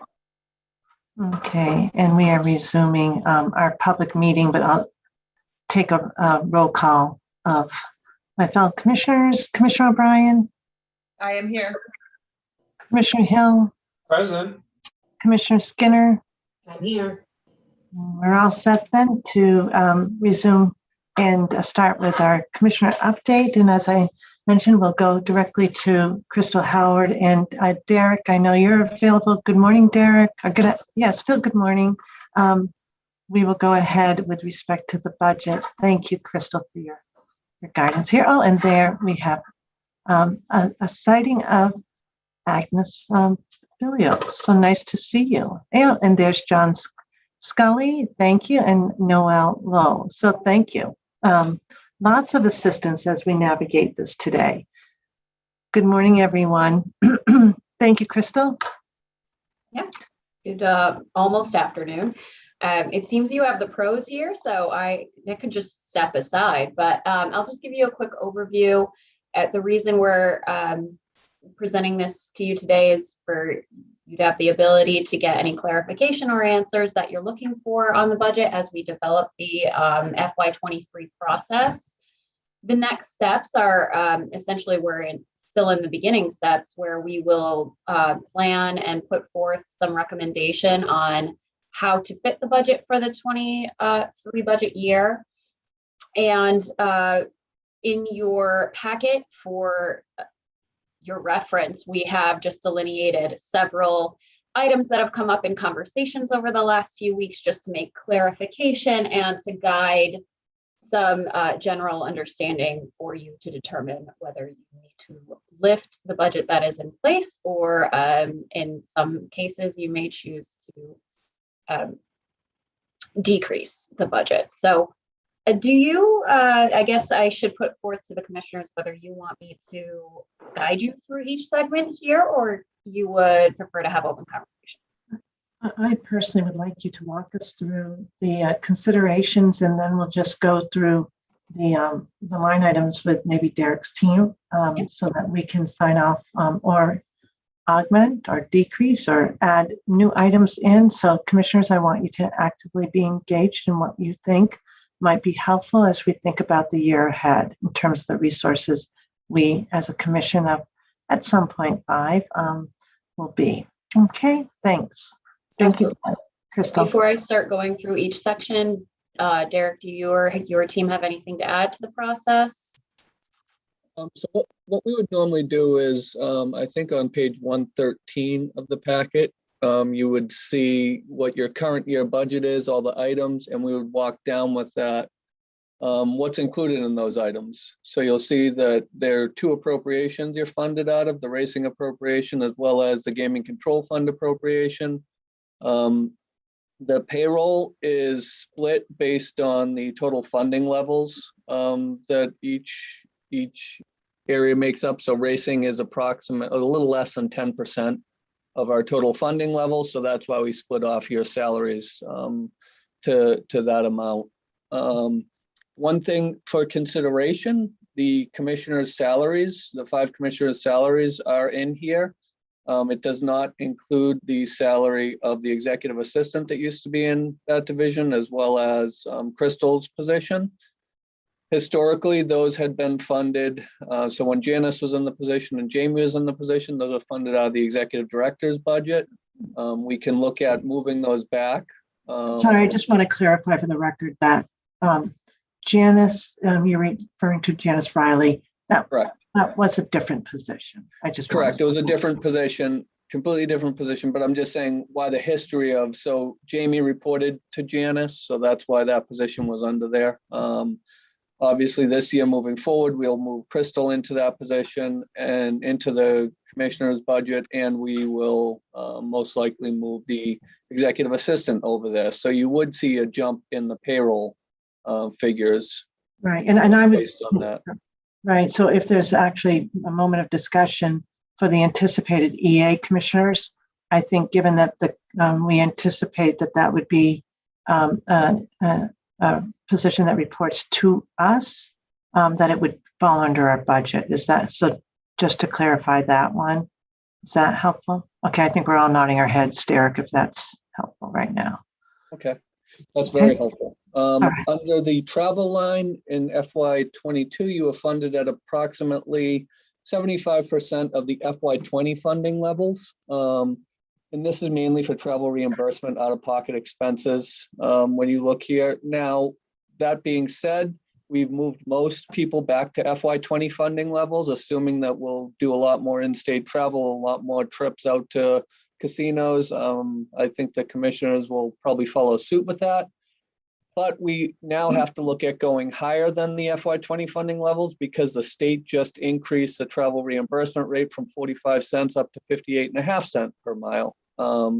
So, you know, we will look at actually making a recommendation for you above the FY20 reimbursement rate or the in-state travel rate that you had. Pensions and payroll taxes are a percentage of the payroll. So the rate that they're proposing this year is actually up to 40% for fringe, the comptrollers is, and a 1.89% tax rate. So you see the fringe rate going up by over 2% and the tax rate going down by 0.08% or 8 basis points. So it's not a huge, it's actually more than a 2% increase there. So you'll see that go up in this year's fixed costs. Under the E, we have some general printing expenses, subscriptions, which I know Crystal has reviewed in detail and pulled out for you. Parking, historically, we had 7 spots. So the 2 pool cars used to reside in Federal Street. They no longer reside in Federal Street. So we are actually only need 3 spots. So this item will actually could go down because the lease comes with 2 paid for spots. And then there are only three commissioner spots that will be needed. So this item could actually come down a little bit in future years. Can I just ask, you're going through this, but I would like to have a little bit of a discussion on the items with us because you just talked kind of about parking in a conclusionary fashion, and I think it might be helpful if we understand that better. So I guess I'm going back up to the memo. We look at some of those areas, travel like parking. I think the memo starts with salaries, which I think we've addressed that in the fringe. The parking and meetings, the memo explains how much each costs. 2 spots are included in the lease. I think we'll jump to C. I'm not sure what our parking needs are, Derek. And so I think you may know things that I don't know. And so I would like to understand I want to make sure everyone's parking is addressed. So we make assumption that all 5 commissioners will want a parking spot. A parking spot is $520 per month, which equals out to a little over $6,000 a year. If 2 of those spaces are included in the lease, we'll only have to pay for 3 of those. So that'll be a little bit over $18,000 a year. 3 plus the 2. Yeah. So that'll be a little over 18,000. Before we had 7 spots, so we were paying for 5 a year because there were only 2 were included in the lease. So we'll have 5 spots. 2 or 3 are included in the lease. We'll pay for 3 of them, so it'll be a little bit over 18,000. Right now, we have 28,000 included in our budget, which was just rolling forward from previous years. I think one consideration that may guide the conversation, at least to start, I haven't heard an update, but Commissioner Skinner, I know that you had been parking at Arch Street and that you were considering whether you were going to continue parking there. So Commissioner Skinner's at 101 Federal. Yeah. She made it. Okay. So then we don't have to even review that. Okay, great. So then I'm sorry, I just missed that though. I'm so sorry. I can't quite hear Commissioner Skinner. My apologies. This is why I wanted to have the conversation. So Commissioner Skinner, do do you want to weigh in? Because I couldn't hear you. Thanks. No, I was just stating that I have a spot at Federal Street, so. She's I'm all good. set. So you are at 101 Federal then? Yes. Excellent. Okay. Then none of those rates change or have anything. It's exactly what. Okay. And so all four of us have, and then if a fifth commissioner comes in, there's no question if they want to park at 101 Federal, we're budgeting for that. Is that what I'm hearing? Correct. Great. Okay. Thank you. And that's not an issue. So we take that approach in case a commissioner decides they want to use a T reimbursement. So then at that point, we would just switch over to the T pass for that monthly reimbursement, and we would move the money from the E line up to the B line, which would be a travel reimbursement line. But unless they live all the way out on the furthest line, it's not going to exceed the $520 per month. Perfect. I was actually going to ask that question. Thank you, Derek. Not a problem. Okay. The next line, E22, so I'm not following the memo, I'm following the attachment in the packet. The next line, E22, is an area where the commission, we will be looking for input. If you're looking to have some public meetings in remote locations, there is an additional cost because we don't get to use our own meeting software or live stream from the conference room. We would actually have to hire a service to come in and live stream for us. And that has cost anywhere between $2,500 and $5,000, depending on whether we go with translation services at the same time with those meetings. Could we pause on that? Yes, absolutely. For our newer commissioners, and I have been there where I had the benefit of the ones with greater experience could give some history. I give history only for perspective, and we don't have to do this, but Commissioner O'Brien and I have gone to on-site meetings at Mass Mutual so that we could be out in Springfield and not necessarily addressing Springfield related matters, but probably we were pretty strategic about our agenda items for the time, and maybe doing some kind of a special tour at the same time, but incorporating meetings out there. They don't have easy space for us to use. And so we use Mass Mutual, which did require, as Derek alluded to, bringing in some kind of communication resources so that we could do what we're doing here. Only it would be live, that we could stream to those who in the public want to participate. Derek, I don't know if we could talk about MGM in a second. PPC, we've also been down there. They have the town halls. And Commissioner O'Brien, you remember being down there. It's actually state of the art. It's wonderful, and where we should have a tour for Commissioner Hill and Commissioner Skinner. I know that Joe Delaney would probably be interested in heading that up because it's really a product of the community mitigation and host community agreement. So that might have been at a different cost. If I recall correctly, we've done public hearings there as well for the horse racing application, right, Commissioner O'Brien? So that was going to be my question for the future. Yes. We might have public hearings that come up, but I also want, if I would like for you to consider that we also get out to our other locations of our other licensees as almost a courtesy. Right. We might were on of about once a quarter, maybe 3 times a year, minimum 3 times a year, but it was about once a quarter we would go out to Springfield and hold a meeting, and we would try to have it MGM heavy, to save people the travel of having to come to Boston, but not exclusively. Yeah, and then also when there were interested parties from perhaps the city who could present to us, and they certainly love to come and meet with us. So, and with respect to Plainville, the same, a chance for us to meet the town leaders.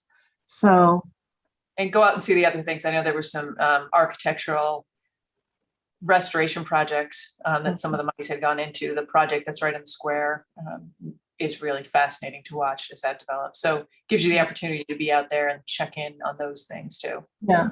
So for instance, Chief Delaney may want to bring us for an update on 31L, right? That's the number. But there are projects going on as well as that we are supporting too with community mitigation grants. We've been the beneficiary of those A lot of tools. things that's really great to see firsthand. Yeah, and you know what? I think probably there's a little pent up demand in Commissioner O'Brien and me, at least, because we couldn't do that for the last couple of years. So with that said, Derek, I know that means you're thinking, Derek is thinking dollars. What do you think, Derek? And Commissioner Skinner, I don't know if you have any thoughts about this at all. No, I agree. And I had heard that at one point we were hosting meetings out at the licensee's facility. So I think that's a great idea. Looking forward to bringing that back. I think the travel and conferences budget is spread out over a couple of different line items. And Derek, I defer to Derek to walk us through each of those, but I want to say, I feel like each of those line items is adequately funded, right? The combination of those will get us through, I think, FY23, but I defer to Derek.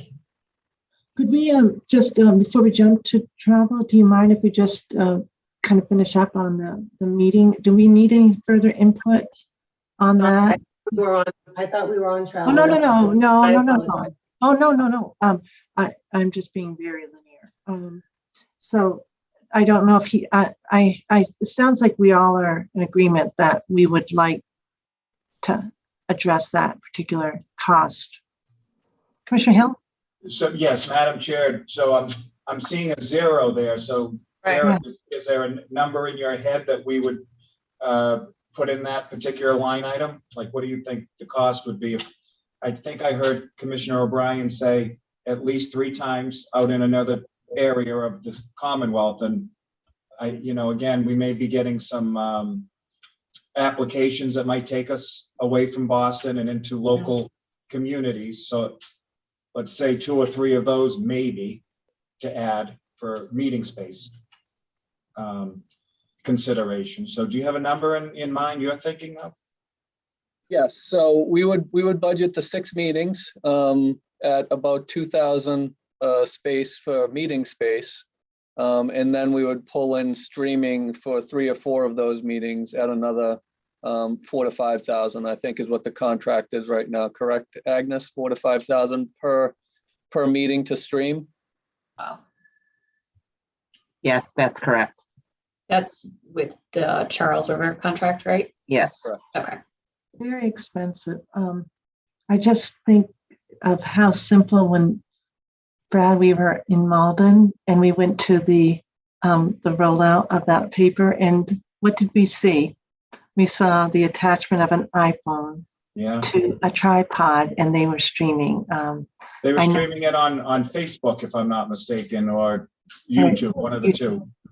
Yeah. So we do have those simple options. We have discussed that, but the quality suffers quite a bit from what people are used to from the public meetings.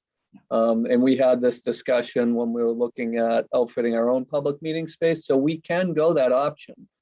Katrina does have owl cameras we can bring out and hook up just like this. We do have the option of bringing a Logitech camera that does something similar to what you're talking about, an iPhone hooked up to this, and then but you suffer the quality of what the audience sees, being able to see the participants as well as all the commissioners at one time. I'm not recommending what I'm about to say, but it's food for thought. So, locally, when you have your local access TV, sometimes they can't get somebody to do the control live, and they actually tape it, and then the next day they throw it on for people to see. Now, again, I'm not recommending that because I would think people want to see everything live of what we're doing, but has it ever been considered we would tape it and then put it out there on our social media after the meeting? I know there's pros and cons to doing that. but it's not as expensive as what's being proposed. Just a thought. And again, not that I'm pushing it, just that's what some communities do when they can't get somebody to film it live. Well, I think then if we thought about a savings that way, that would be only with respect to our public meetings. But if we had public hearings, we'd have to have them live, correct? Yes. Yep. So and what I'm hearing from Derek is that given that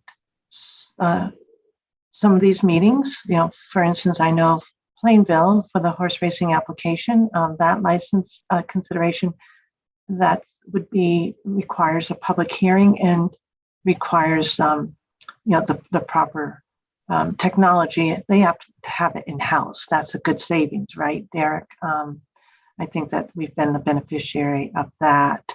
So I think what maybe it makes sense, Derek, is for us to have a budget that anticipates the cost that Agnes just cited. And if there's a savings, we always seek, we would always do that. But I'm hearing you on the quality. And in terms of translation, I don't know if we don't translate now, correct? That's correct. But in the past, we had a transcription service that occurred as the meetings were being held, and it was closed caption when we were streaming live. And so that became the transcript of the meeting instantaneously. So there is a transcription line item here. So we might as well address that as well. And then we'll get to the meetings and conferences, Commissioner Skinner. We record, and does that recording actually, Todd, really records word by word by word? Pardon me.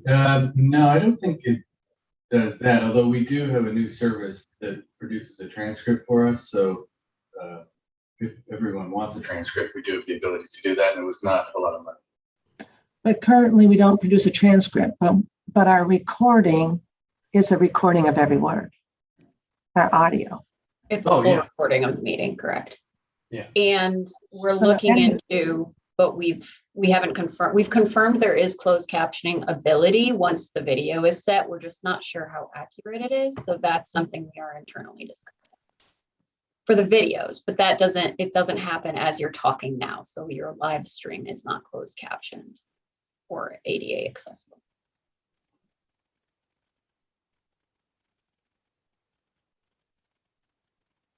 In terms of any requirement with respect to legal requirement, we need to meet that.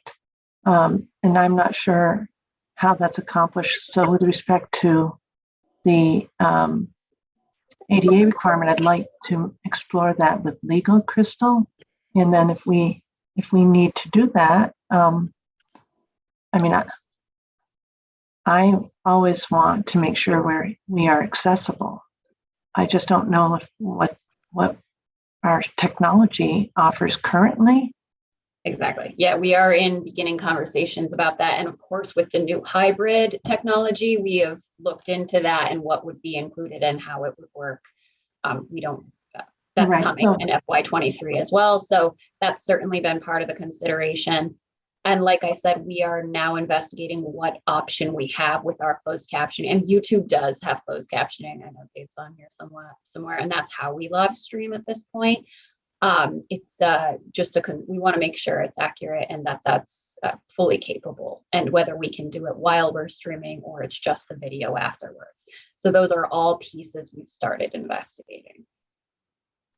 I want to hear from each of you in terms of both the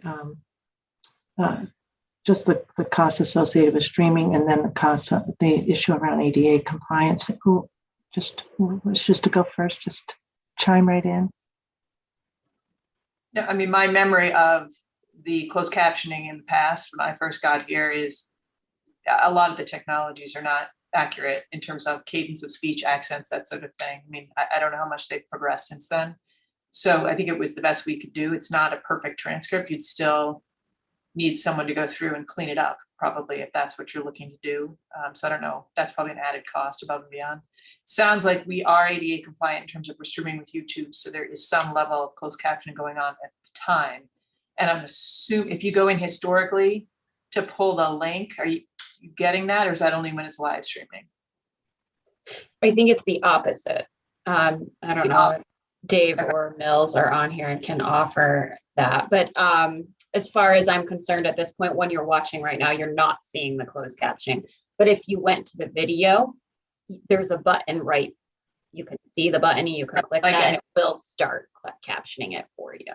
Mills has just joined us. Hi. Just to say that, as expected, Crystal is completely correct.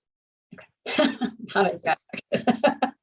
But thank you. Yeah, I think it is, as you've said, Commissioner O'Brien, it's word smithing is, if we were to go back through and make sure the accuracy was there, we could certainly do that. But of course, when you're in that, if you are someone who needs to be reading the closed captioning, the words are not necessarily always accurate, the transcription there. So, right.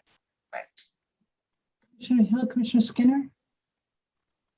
I don't have anything to add on the ADA compliance issue, but I'm hearing that we think that line should be funded again. And are we still talking about the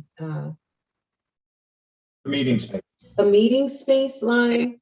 No, We're down to J33, Commissioner Skinner. Yeah, I was going to say with some additional, if we're talking about that meeting, that E22, the line that's 0 right now, with some additional funding for the stenographer transcription service, then we have that available to sort of shift around in that J33 line that I just referenced. And that line used to be more, right? So we would fund it at about 65 to 70,000 because we would have approximately 26 public meetings, plus we'd have some one-off public meetings. So we'd budget about 2,000 for stenography services, so that we would at least have the transcript afterwards that we would post up at the same time. With the relief from the public meeting that was granted, we cut that way back because you didn't necessarily have to have all those issues. You could do just a phone call-in during that time period. So that's why you see it funded at less right now.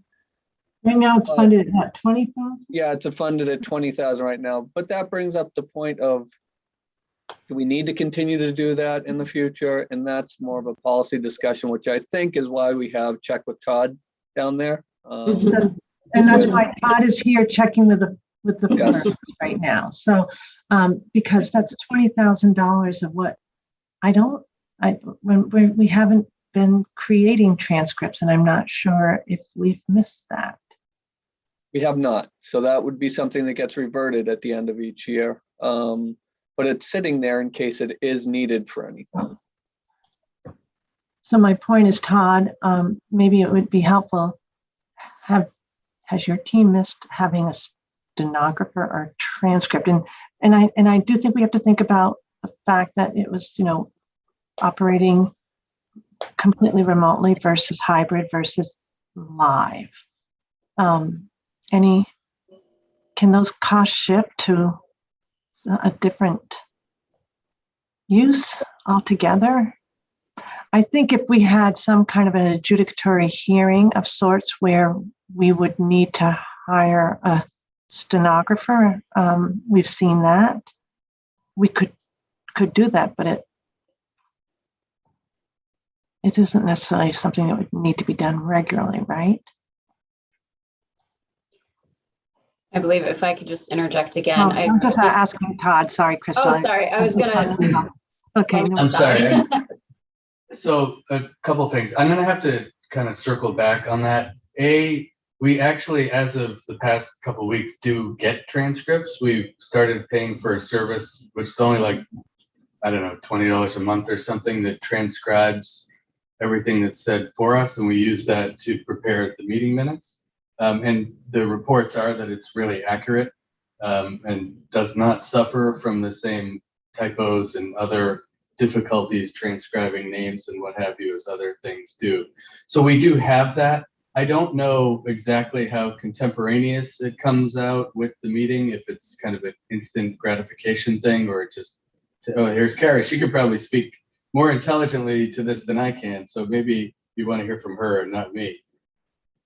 Yeah, hi everyone. So we did get a service, it's actually only $8 a month, called Otter.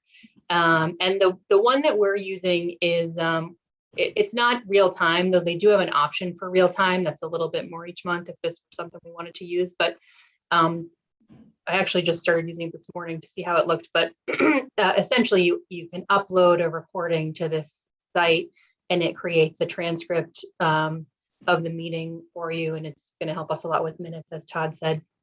But I haven't used it for any real time transcription, though I know that you can if that were something we wanted to try. And I think that one is about, excuse me, I think that one is about $20 a month if you want the real time transcription.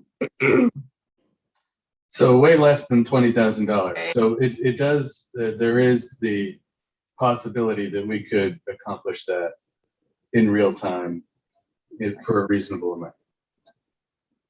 Speaking as one commissioner, sounds to me like a no-brainer. So I'm not sure why we wouldn't do that. So let's consider adding that. But what line item would that be under? Are we still talking E22 or J33? I think you're at 33 at that point, aren't you? J30. It would be an E line. It would move up to a subscription line. But we would just pull it out of the J. So we would decrease the funding from the J from 20,000 down to 240, or if Todd and Carrie wanted, like, we could even double that to 480 to make sure they could get the premium one. And they're still saving $19,500. Yeah, so I guess the question is, you try it too, just to make sure. I mean, I agree with you, Brad, it's a no-brainer unless we find out that it's not as effective as the sort of upload the video version. I can't imagine it's substantially different, but. I do just want to add that it doesn't identify speakers by name. As it creates the transcript, it will identify voices. So it will say speaker one, and then when it hears that voice again, it will say speaker one again. And there are, transcription errors. So if we wanted a perfectly clean transcript, it would need to be cleaned up. But if we're just looking for something that someone could read and get a sense of what had happened, then it is accurate enough in that sense. Carrie, can I ask, maybe we should explore what their offerings are, because I'm wondering if once the voice is recognized, whether there's anything in where you give a sample and we identify the commissioners, the ED, some of the repeat players. And so whether those populate and then you just get speaker one for whoever the public speaker is on that topic they don't recognize, maybe that's like $2. That seems gets worth it. Yeah, it might do that. We can take a look at what all of its capabilities are and see if that's an option. And then I would just want to check with probably Mills or Dave on how right now it's just an online platform and it creates the transcript in there. So in terms of pulling it out and if we want to put it somewhere or save it somewhere, how we would want to handle that. Right. Another question for Carrie and maybe Todd is, if we're receiving that service now, who's funding it? Is that the legal division's budget or? Yeah. You know what, Commissioner Skinner, that was going to be, that's like, Todd, are you dipping into our budget?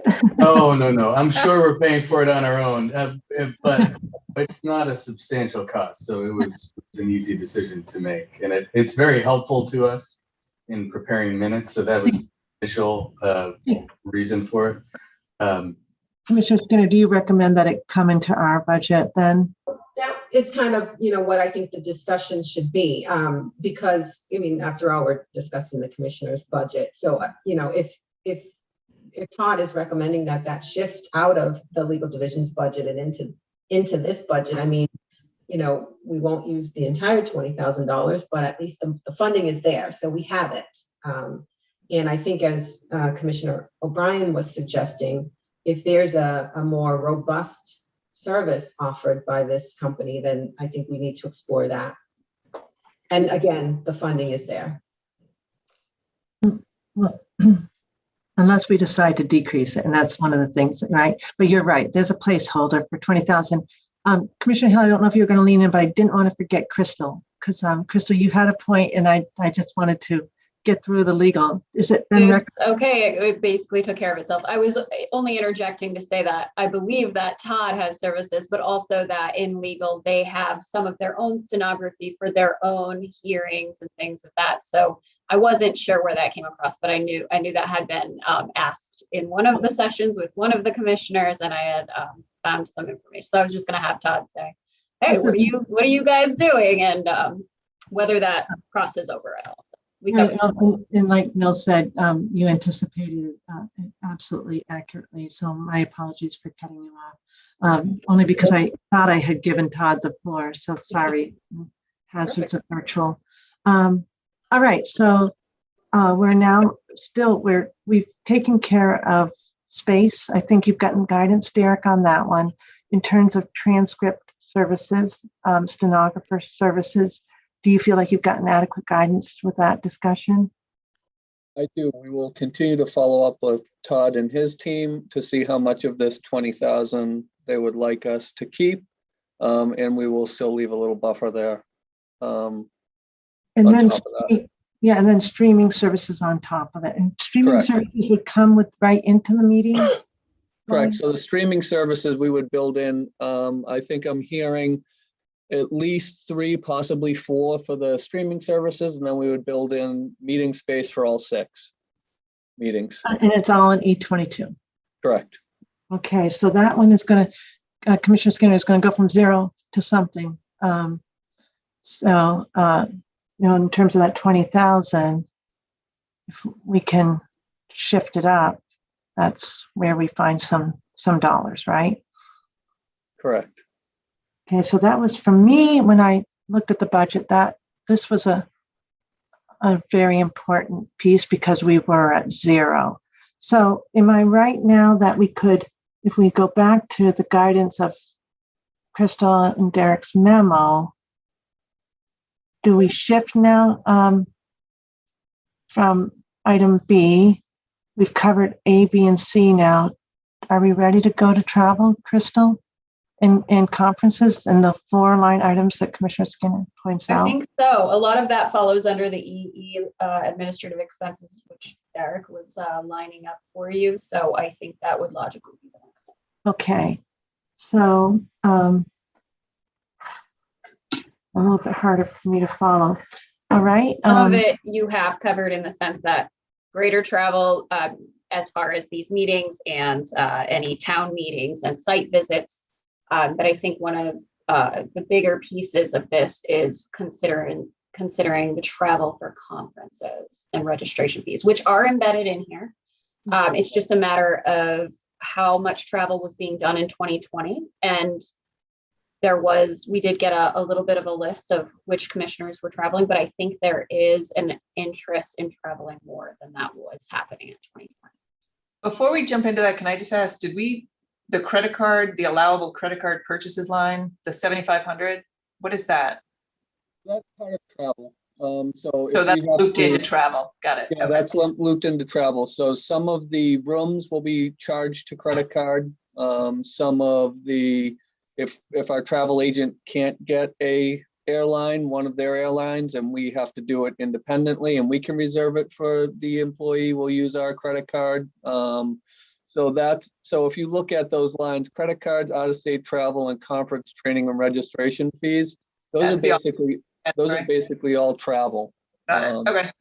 There may be 1,000 to 2,000 set aside on the credit card for food.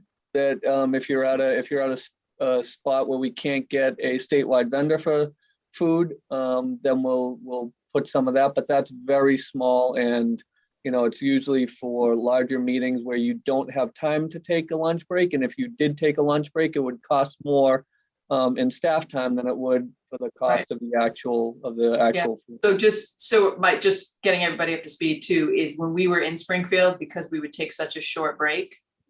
We were bringing food. We were bringing food in at that point. A sandwich. We couldn't keep sandwiches. It was just, it was basic, but that some of that does go to those meetings. Yep. Yeah, sandwich and coffee and waters. And just a reminder that it's my understanding, Derek, that no commissioner, it's a matter of policy, we don't get P cards. You do not, no. Okay. And We could change that, but the policy has been that the staff out, yeah. no, I'm I not don't even, think I get to it change wouldn't it. be consistent with best practices, I don't think. So our auditor likes that policy. They do. They do like it a lot. Okay. It simplifies a lot as well, so. Yeah. So for travel, how should we go through this in terms of, I turn to all the experts of Agnes, John, Derek, and Crystal.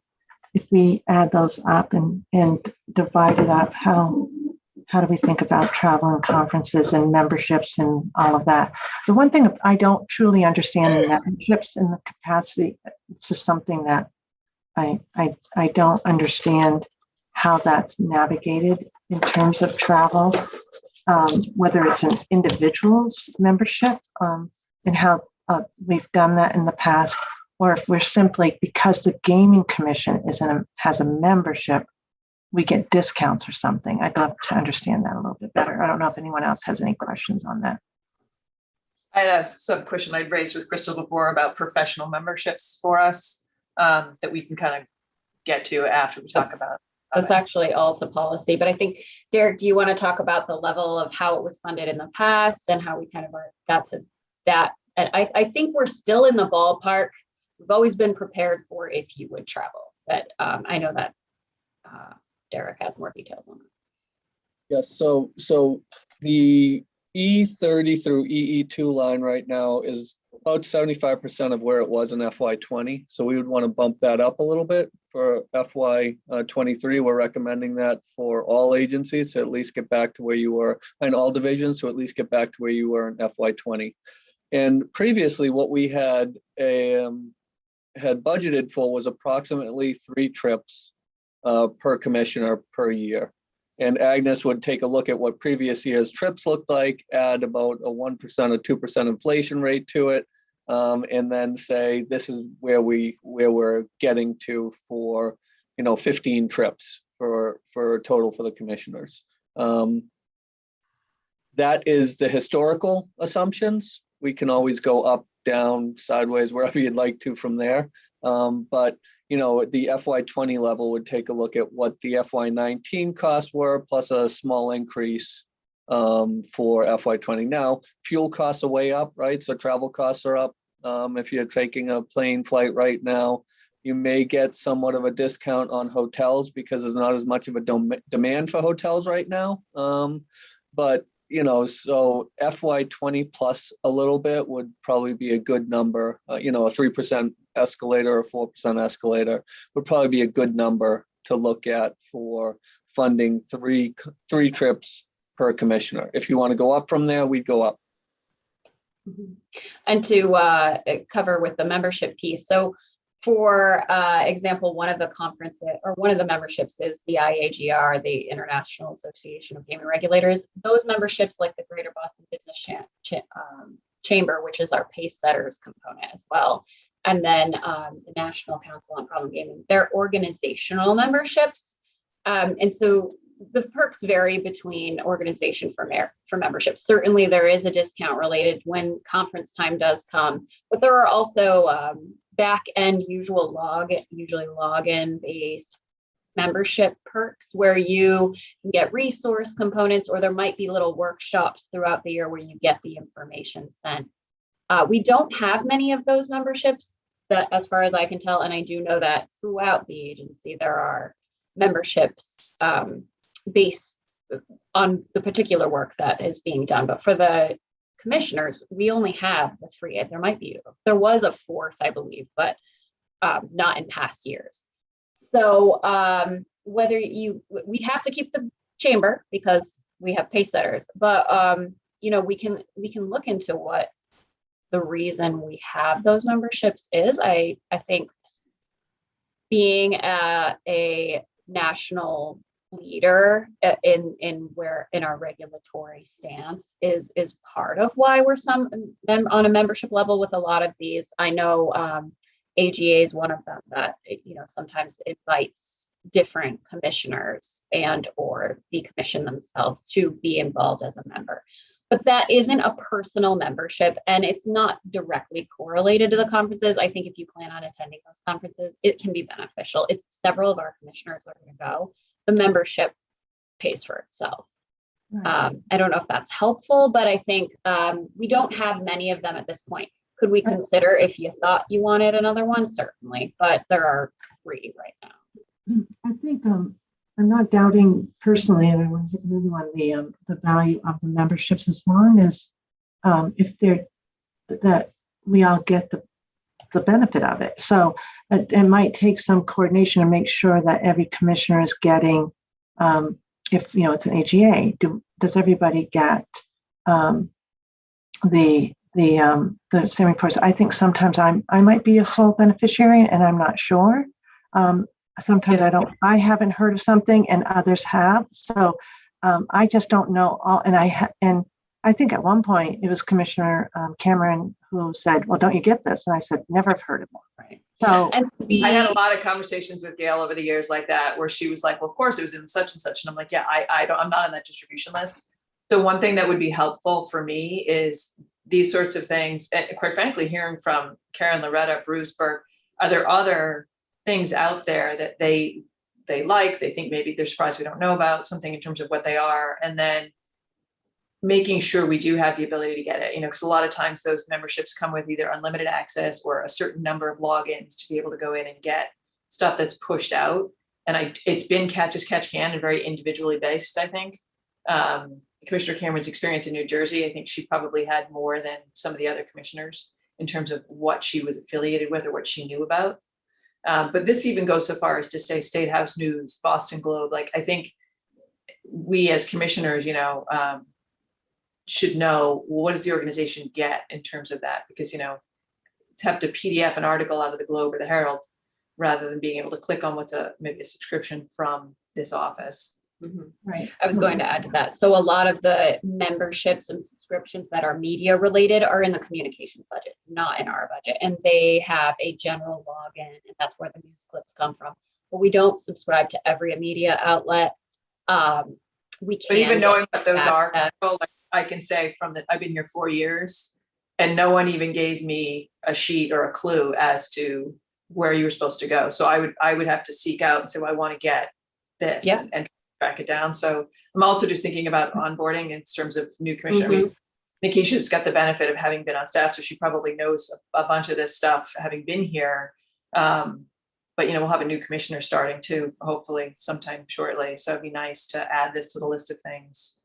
Yes, I want to echo Commissioners O'Brien and Chair Judge Stein.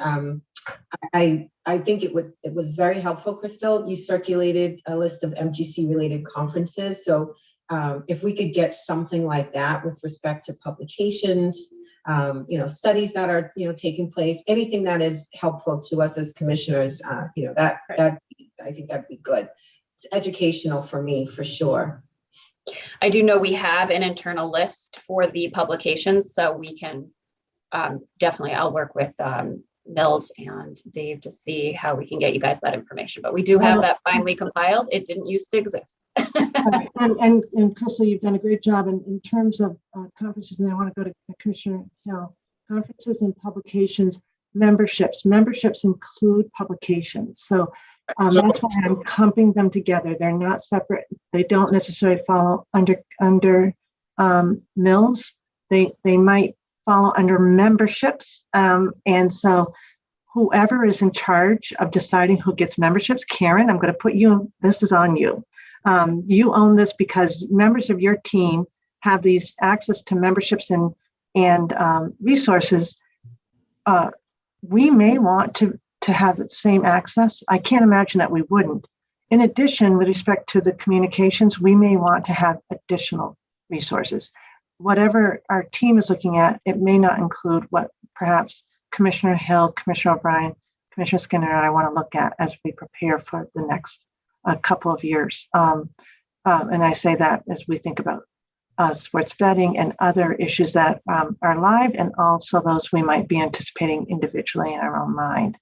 So now, Brad, with that said, I saw you again. No, so it was one of my concerns, like, so you belong to one of the, you're a member to one of these folks, but like, like, for example, I was a member of the MMA as a member of the legislature. So I would get an MMA catalog every month giving me updates on what's going on with Mass Municipal Association, something like that. And since I've been here, I haven't received anything like that. And as we're starting to look at possibly expanding our roles in other gaming worlds, it would be nice to get a nice education on what's going on in other jurisdictions. And you would only get that by getting the magazines or those monthly updates that people put out. So I haven't gotten any of those, to be quite frank. However, with that said, our crew here and our staff is so good that they will forward us newspaper articles, which have been very, very helpful. But the magazines that I think we maybe should be getting, we're not getting, and I think they would be helpful for us moving forward. Right. Sports betting being one, horse racing being another, things of that sort. Exactly, and I think Karen with both Loretta and Bruce and legal, and work with Crystal to come up with, you know what should our commissioners have to be at the sort of very informed about what's happening not only nationally but internationally. It's going to put us in a better position, because I do a lot of Googling to try to get to assess this myself. And I know it's probably not right. And so this is why this was a really important discussion today. It's budgetary, but it's also really a chance for us together to say, what resources do we need to do our job well? So on memberships, publications, travel, conferences. Before we get to travel and conferences, because I think there's some real budgetary and some optics issues, right? I feel less concerned about that with respect to publications and those kinds of resources. What guidance do you need from us on that, Derek, in terms of budgetary matters? Derek's internet dropped. I think he's trying to get back on, but he missed. I see Agnes, Noel, and John. Yeah. I think I can speak for Derek as far as the publications, and that goes to just clarify. Previously, we had hard copy subscriptions in the office to most of the publications. So when we were not remote, when we were in the office, everybody had access to everything. They were usually downstairs in the lobby, quite honestly, where all of the Herald and the Globe came in daily and all of that stuff. So those things, needless to say, dropped off when we went remote.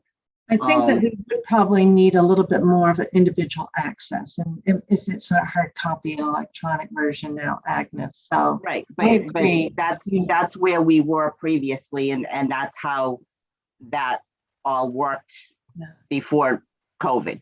And as far as the others, we can certainly, the travel and conferences, we can get. I know that as the person who has registered most people for many of the conferences, I automatically get all the notices of this conference coming up and that conference coming up. I just got notice of Viagra in Melbourne, Australia yesterday. So, I can certainly forward those all to you as a group when they come in, and we can do that on our end, and the same can hold true for the communications division as far as when they get notices of things in their subscription database, and we.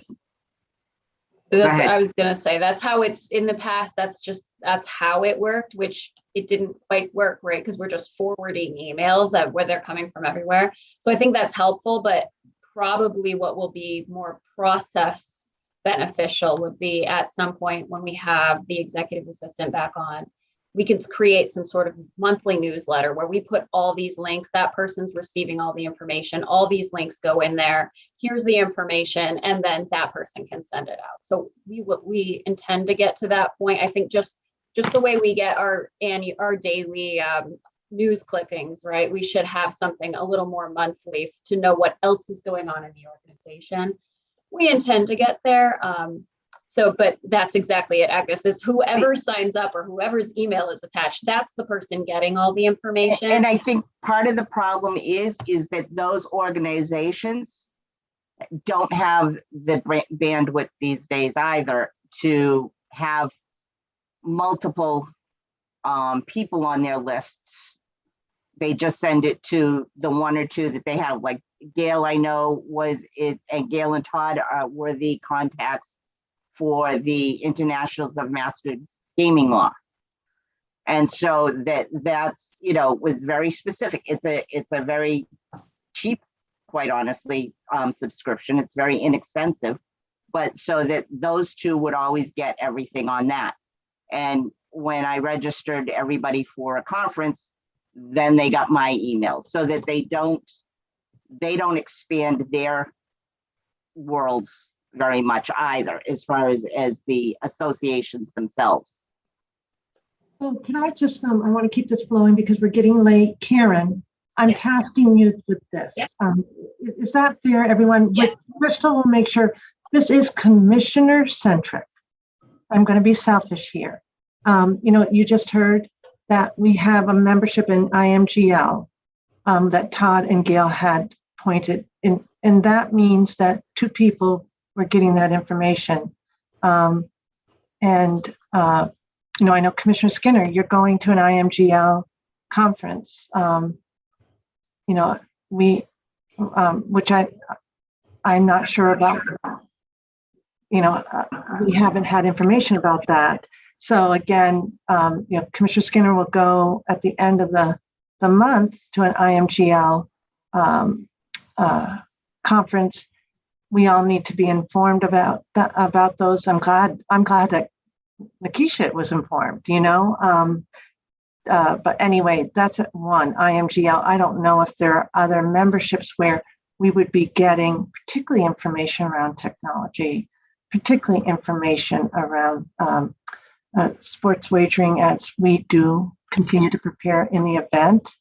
The team says to us, commissioners, we need you to convene because we've got stuff to do now that the law has been passed and we have been designated regulator. All those, you know, things that we wonder whether they will happen, but we just need resources. So can I? And just to add to that, Kathy, sorry, Chair, IMGL also now has, and I don't think it did 5 years ago, but it does now have an organizational membership. So that is one where we might consider centralizing that.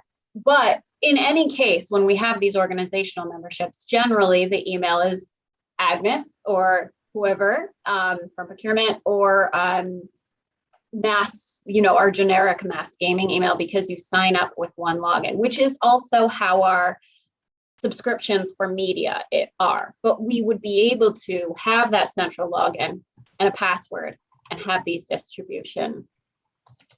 I'm gonna pause again. I'm just gonna pause. I want Karen to work with you to make it as seamless and easy and lots of just where it comes to us organically, so that we're not having to think, oh, am I missing this issue or that? I mean, I've been a lawyer, you know, active lawyer most of my career, and all of the resources that were necessary for me to stay abreast were just sort of, you know, organically provided to me. Todd is quite aware of that. Eileen, Karen, we've all experienced as lawyers. We just want those same resources to be available. But the bottom line is, I don't know for Derek's purposes what number gets plugged in here. I'm just going to have to work on that, working over here. Right, Yeah, we'll not slowing us down. Okay, so are we all good on publications and membership? Okay, Commissioner. No, so the membership question that I had raised, being a JD, and now there's three of us here, historically, I remember when I first got here, the question of, is my bar dues reimbursable or not? Yes. And so question of, well, was it, and I was initially told no the first year, then I was told yes, you know, and so that's just something that if we as commissioners also have sort of these professional licenses that go to our credentials to be here, my question is, does that fall into the membership category? Like, where does that fall in this line, or is that a catch-all that's not a commissioner's budget? Historically, those No. We lost him again. We lost him again. Historically, those have been reimbursed. Yes, I believe we do one membership per jurisdiction kind of thing for people. Okay, yeah. So and historically, and obviously, we don't need the JDs for these jobs, but I've been in other agencies where your bar dues were paid, and then it was one or two other bar associations were also paid per attorney. And so I don't know. And this is a broader question, going to Todd's people. I certainly hope we do that. If we don't, I'd like to see something like that happening for the attorneys as well. Yeah, we cover all of our bar dues in the legal department. But also like MBA, BBA, WBA, whether those associations are also covered is something I think for consideration. Yeah, I mean, if someone wanted to be a member, we would certainly cover that. Right. With the commissioners? That's never been offered.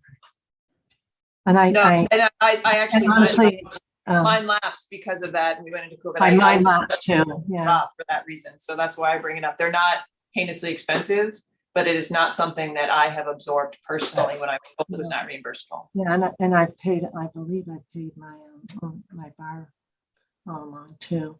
Right. So this is where we need clarification for particularly as we onboard Commissioner Skinner. Commissioner Hill has the lucky title of former legislator. They may have, that might be of interest to you, because I do know that there is this group, the National Gaming Legislators, and they're coming to town. So that's another area we want to be aware of. Commissioner Skinner, just coming out of her past job, she's interested in continuing technology. We want to make sure that we have these resources available. With that said, we also know we have budgetary restrictions. So it would be really helpful if we could see what these numbers look like, right? Because we all want to be reasonable. That right? Is that fair? So even though we're giving this prohibitively expensive memberships, but I do think professional courtesies, to me, it's something I think when you add up 5 of us, it might be, it's not significant, but it certainly I think should be noted somewhere. And also to your point, so people are aware that it is reimbursable. Well, that's right. So, and whether or not we opt in or not. So, Commissioner Skinner, are you adding it or no? I couldn't tell. No, I was just going to agree with Commissioner O'Brien. Just a professional courtesy, it would be a great benefit. Yeah. Commissioner Hill? Fine with me. Okay, so again, this is just a really helpful conversation so everybody understands what we really haven't known.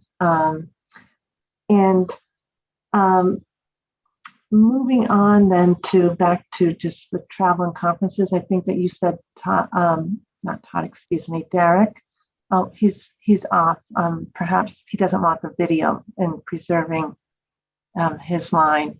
Derek, you had said that I think you were sort of assuming three conferences a year per, or maybe it was Crystal, per commissioner. Is that where the number sort of comes up? The original funding for the budget kind of came together, looking at what conferences have been in the past years based on enrollment, Agnes's great talent in making sure we get our conferences paid, because sometimes it's not that simple.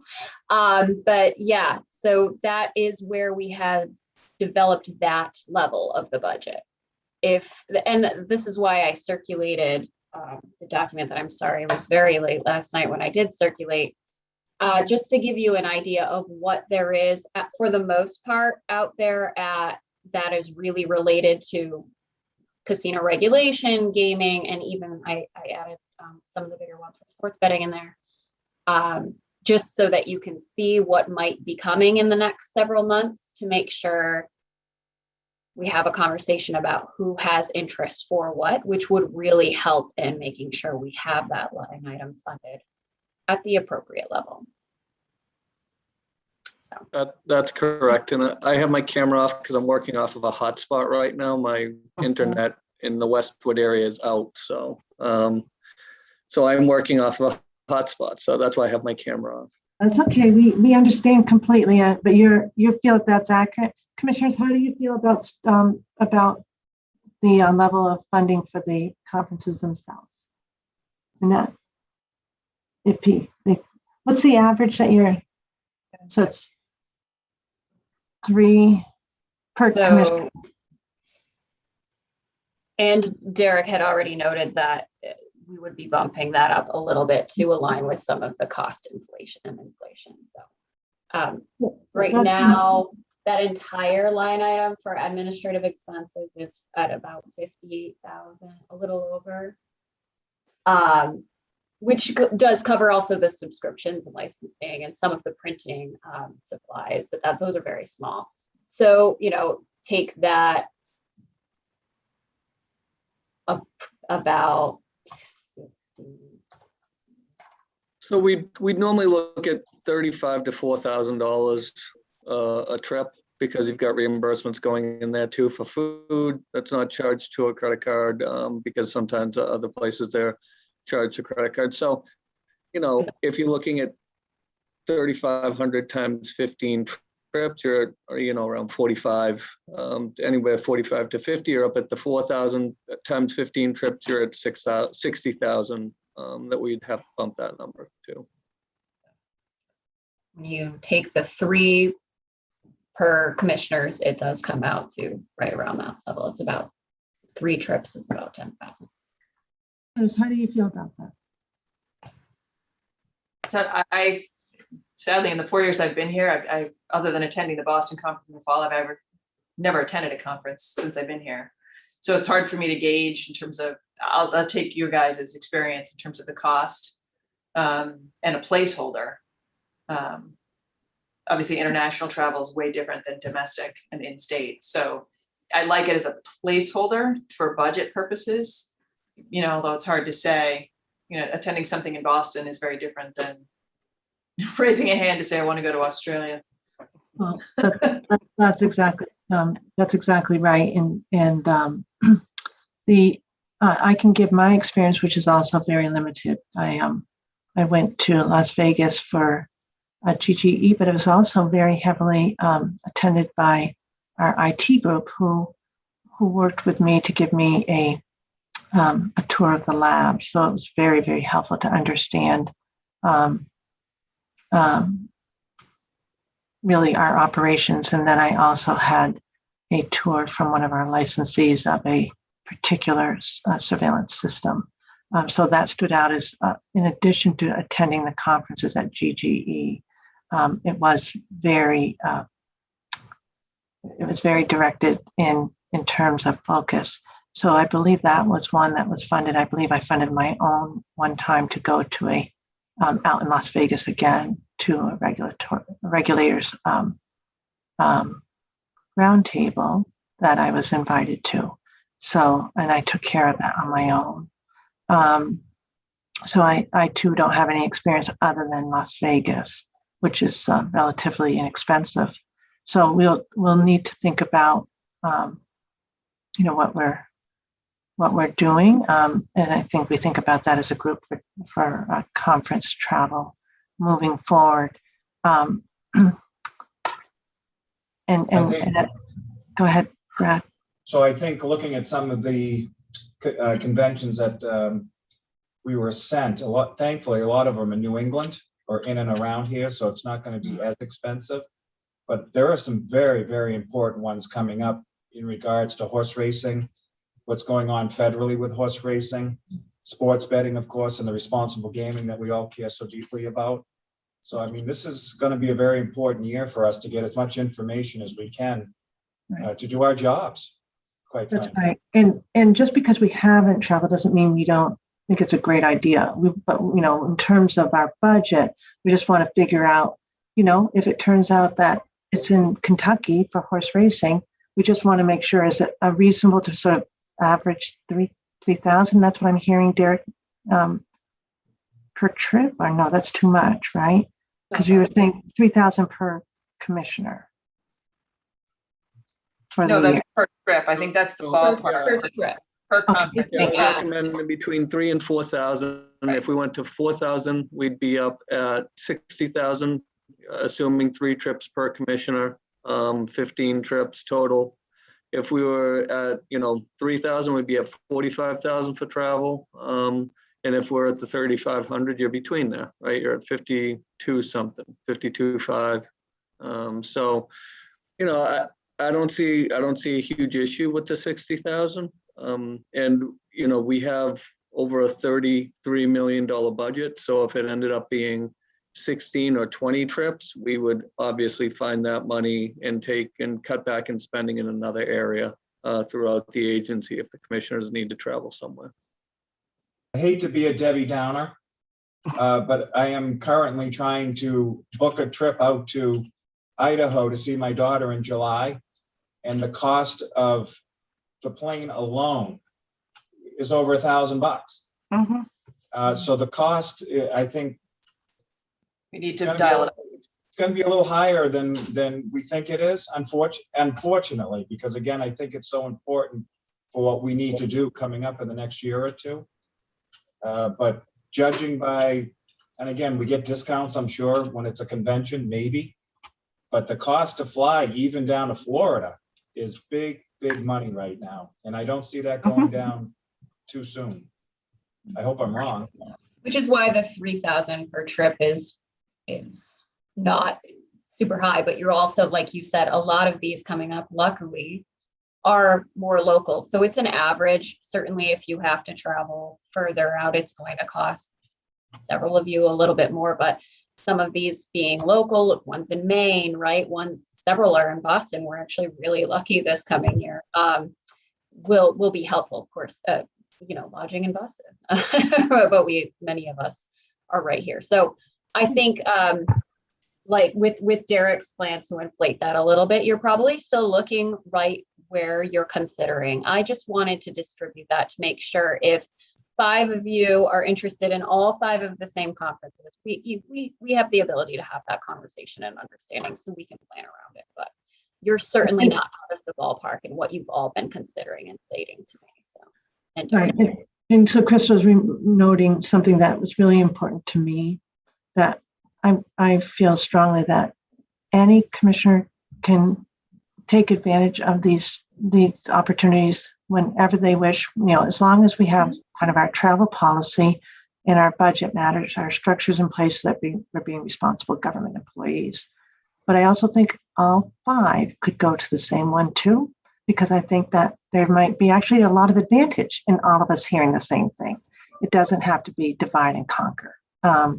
With that said, it can be divide and conquer. I just feel that we're all individual, making the very best judgments, and we have our own idea of how we want to prepare for this job. So I think the budget piece is the main piece, and then I think I mentioned for the travel policy, I've asked Karen for a little guidance on that, and Derek. It's basically, if we have the budget discussion where we're being really reasonable and supportive, then it's easy for us to sign off on proposed trips going forward, right? So with that said, I know that Brad is being very realistic. I'm really going to try to be hopeful.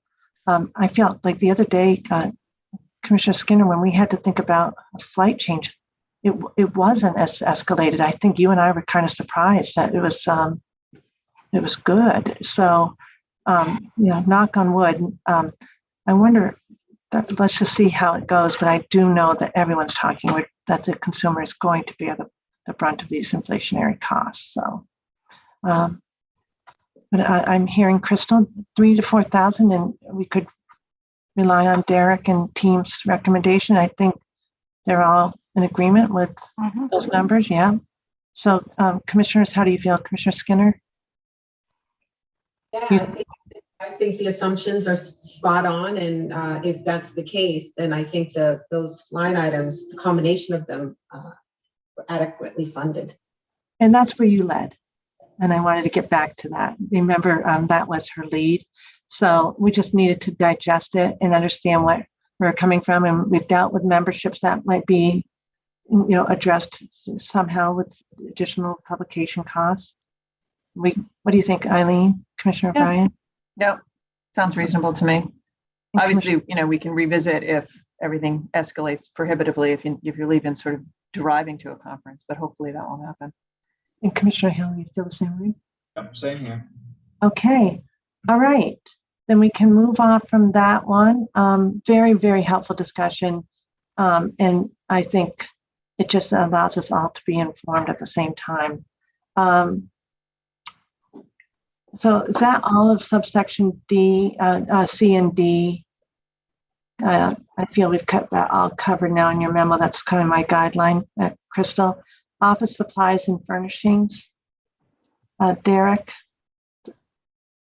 Yeah, we set aside a $5,000 catch-all, just in case there is something. Crystal has identified some needs already for this year that would eat into that 5,000. So, a chair is anywhere from, $1,000 to $600, depending on whether it's ergonomic, whether you want it in a, faux leather type, or if you just go with our basic one that has the breathable and is the long-lasting, durable type, that's closer to the $600 to $650. I just think the new commissioner should have one that doesn't automatically shrink them, which is what I was stuck with. Yes, we want to make sure they have a chair. Exactly.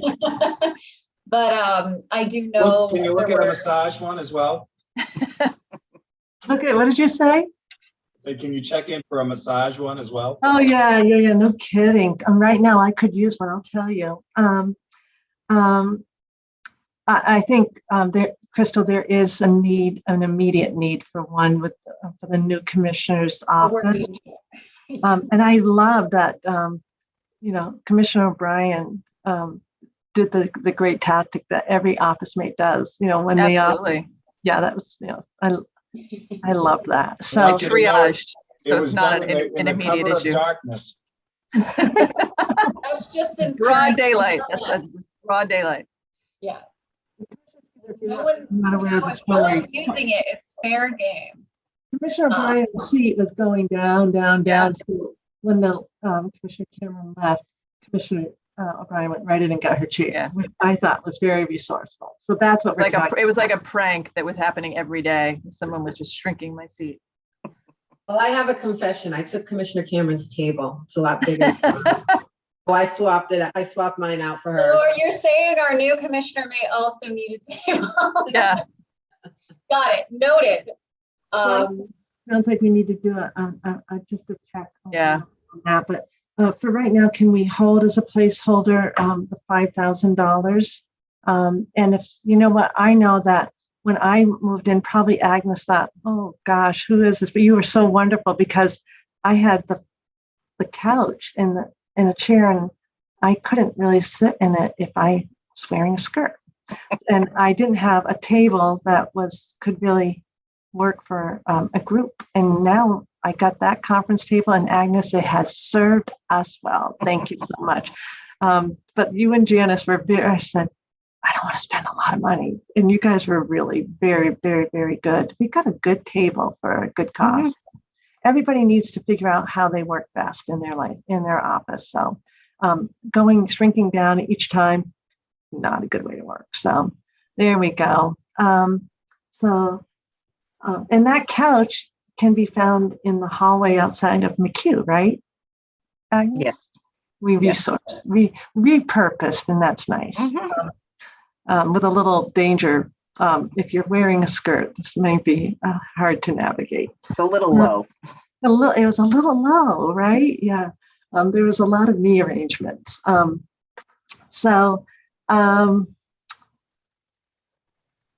we good with that then, Derek? You're hearing that we need to make sure each commissioner has at least adequate resources, and I know IT needs have already been dealt with. Karen, is there anything that you're hearing that we need on that front? You're good. Okay, Crystal, you've been keeping track of it. We also want to accommodate somebody who needs for stand-up desk or whatever. All right. And then item F is stenography, which we already dealt with. Covered. Yep. Okay. Okay. So now back to Derek and his line item analysis. Did we skip over anything? We did not. The only item that's in the line item analysis that we didn't cover here is the direct reimbursable costs of the independent monitor. And you'll see those added each time as an amendment to the budget every time I go in front of you with a quarterly update, and then revenue is added to the budget. So that's a neutral item. We zero that out. Okay. And what about the H items, the program consultants? That's all the independent monitor. That is. Okay, that is it. Okay, thank you. That's so. Oh, there it is. Yeah, sorry. I was looking for independent monitors for your screen, and then at the same time, pot consultant. So that is, and that's why it's such a big figure. But That's that correct. goes in our budget because it's reimbursed. Okay. Correct. So we have to capture all the spending as we go through the year. And as a reminder, and I'm sure you all know this, but that was pursuant to a decision of the commissioners. And so that's why that has stayed in. It was an adjudicatory process where we deliberated, and the deliberations are, can be in private among the commissioners themselves, often with a legal staff. And so when that was a condition to the license, that's how it ended up with us. Fair, Derek and Todd? Right? Yes. And Commissioner O'Brien can remind us that the contractor, Todd, that the contract is actually with, again, the commissioners. So just so that you know what the process is, maybe you've heard me is that we get monthly invoices. And I've asked Commissioner O'Brien and Commissioner Grossman, see, there we go. Councilor Grossman. We're handing out those titles everywhere. Councilor Grossman to help me evaluate whether those invoices are aligned with the contract that we executed about 3 years ago now, just short of 3 years ago. So that's the process on that. And then it goes to Derek and his team. So there's a lot of checks and balances on that invoicing. Okay, Derek, do you want to add on that? No, you covered that well. Once it gets to us, we pay it and then bill Encore right away. Yeah, and just a reminder to the three of us that timeliness helps, right, Derek? Yes, because there is a discount piece for it if we pay within a certain number of days, and Encore likes to see that happen because the bill goes down a little bit. But one thing we have said is, one thing we say is we don't sacrifice thoroughness of review to just get a discount. I can put that exclamation point. I never do that on anything, but if that's helpful, Eileen and Todd, let me know. All right, so this has been more extensive, but you know what? We've never done this in the 3 years that I've been chair. And I honestly have a hard time recalling exactly how we did it, except probably individual discussions, Derek, and which is always helpful. Today, we got a chance to hear from everyone. So commissioners, do you have any questions for Derek and Team Crystal on any of this? No, that's very helpful. Thank you. Commissioner Skinner, all set? Okay. Brad, all set? Okay. All right. Commissioner O'Brien, helpful to you? Yeah. All yes. Right. Good. All right. So do we then just finalize the numbers when it comes to us in the budgetary matter? Is that where it would work now, Derek, in the full budget? Mm-hmm.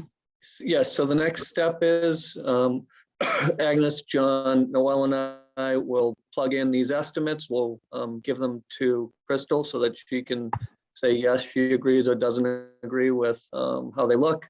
And then comes the meeting between us, Karen, and the treasurer to sit down and review the whole agency. Then that review will go to the licensees, and then finally we'll come back to you with all the input from our internal team and the licensees for a recommended spending level, at which point we'll go into details over ups and downs there between across each division and spending category. Excellent. All right. So you'll get Okay. an update when we have it. Okay, guys. I know it's late. It's 1:16. We do anticipate now going into an executive session.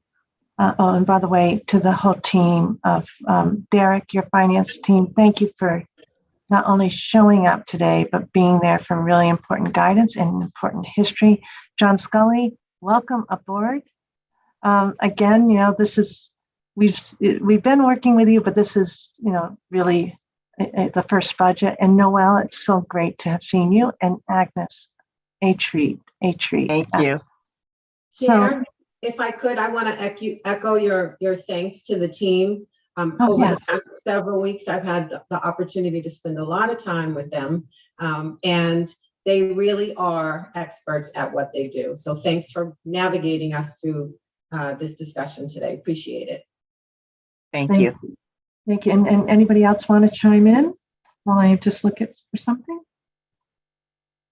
I've always said I'm very lucky. My team makes me look good. I don't have the attention to detail that they have at all times, so I am very lucky to have them here to make me look good. And as you saw, it went smoothly as my internet cut out. So they are experts in their areas. Yeah, and Derek, I like that you always make sure to add that piece. Yes. And it's very genuine. And I think we want to give a nod to Crystal, because she really is looking through our lens, and that's very, very helpful. Will keep us doing our job the best we can do it. All right, then if everybody, she's a very lucky commissioner to have Crystal. She's been doing this with us for a while on the diversity side. So she picked this up and has brought attention to your line item that maybe wasn't there always in the past. Yeah, that's good, right? That's excellent, and I like that you give Crystal credit. I think all of us have recognized that she had that going on before, and now we're the beneficiaries of it. So a check-in. Thank you again. A check-in now on our next item. It is 1:19. Thanks, John. Nice to see you. Do we have the stamina to continue if we end up voting into an executive session, or do we need a break right now? I need lunch. Okay. So we could vote to go in and then, go in after some period of time to get lunch. Could I ask this? If we vote to go into an executive session, we really haven't eaten lunch in the virtual setting before, but could we have a working lunch meeting for this particular topic? Or Yeah, no? we could, but I'm just saying, being in the office, I am going to need time to leave the building to get something to eat. Yeah. So I'm going to need a good 20 minutes probably to get something. And I'm happy to kill my video or eat in front of you guys, but I would need the time to go get something. Okay. All right, then what we will do is move ahead on to see if we will in fact go into executive session. And then before we close out, we'll talk about timing, okay? So right now, and again, I'm under the open meeting law, I'm required to read this language, and that Todd has helped us with, of course, on the matter of the office lease update that Executive Director Wells intends to sort of bring us up to date on and have discussions. The commission would anticipates that it will meet in executive session in accordance with GL Chapter 30A, Section 21A6, to consider the lease of real property, specifically the Commission's office space at 101 Federal Street in Boston, as discussion at an open meeting may have a detrimental effect on the negotiating position on the Commission. So, do I have a motion for moving into executive session? Madam Chair, I move that we go into executive session for the reasons you just stated on the record. Do I have a second? Thank you. All right. Then, are there any questions on this this motion? Okay. Commissioner O'Brien. Aye. Commissioner Hill. Aye. Commissioner Skinner. Aye. And I vote yes, 4-0. Now, just to be clear to the public, the Commission does not anticipate reconvening in a public setting at the conclusion of the executive session. So I can leave this virtual room altogether, correct, Councilor Grossman? And then we would enter into our virtual room for the executive session. And what time do we want to do that? It is 1:22. Say 1:45. Does that work for you, Commissioner Skinner? Yes. How's that work for you, Commissioner Hill? I'm going to actually ask for 1:50. All right then. Okay. You saw my 1:45 and you raised me 5 minutes. I like it. And I'm just going to fold. Honestly, could do that right now. So Karen, how does that work for you and your team? It's a little bit later. Did you bring lunch? You're all set? Oh, actually, Todd, are you in the executive session, Todd? Yeah, I have lunch. Thank you for asking. Just making sure. 1:50. 1:50, and Karen will make sure that the team is all set. Crystal, how's that work for you? You're good. All right. That works for you guys. Thank you. And I really appreciated the budget discussion, everyone. That was really very, very helpful for me. I feel like we're a little bit better organized as we move into this new era. Okay. Thank you so much. I can leave. I'm always nervous about this. We can leave this room, and we will see you in the next virtual room, everyone. Thanks so much to all the team. Thanks, everybody. Anybody else want to say anything? Thanks to the entire team. Appreciate it so much.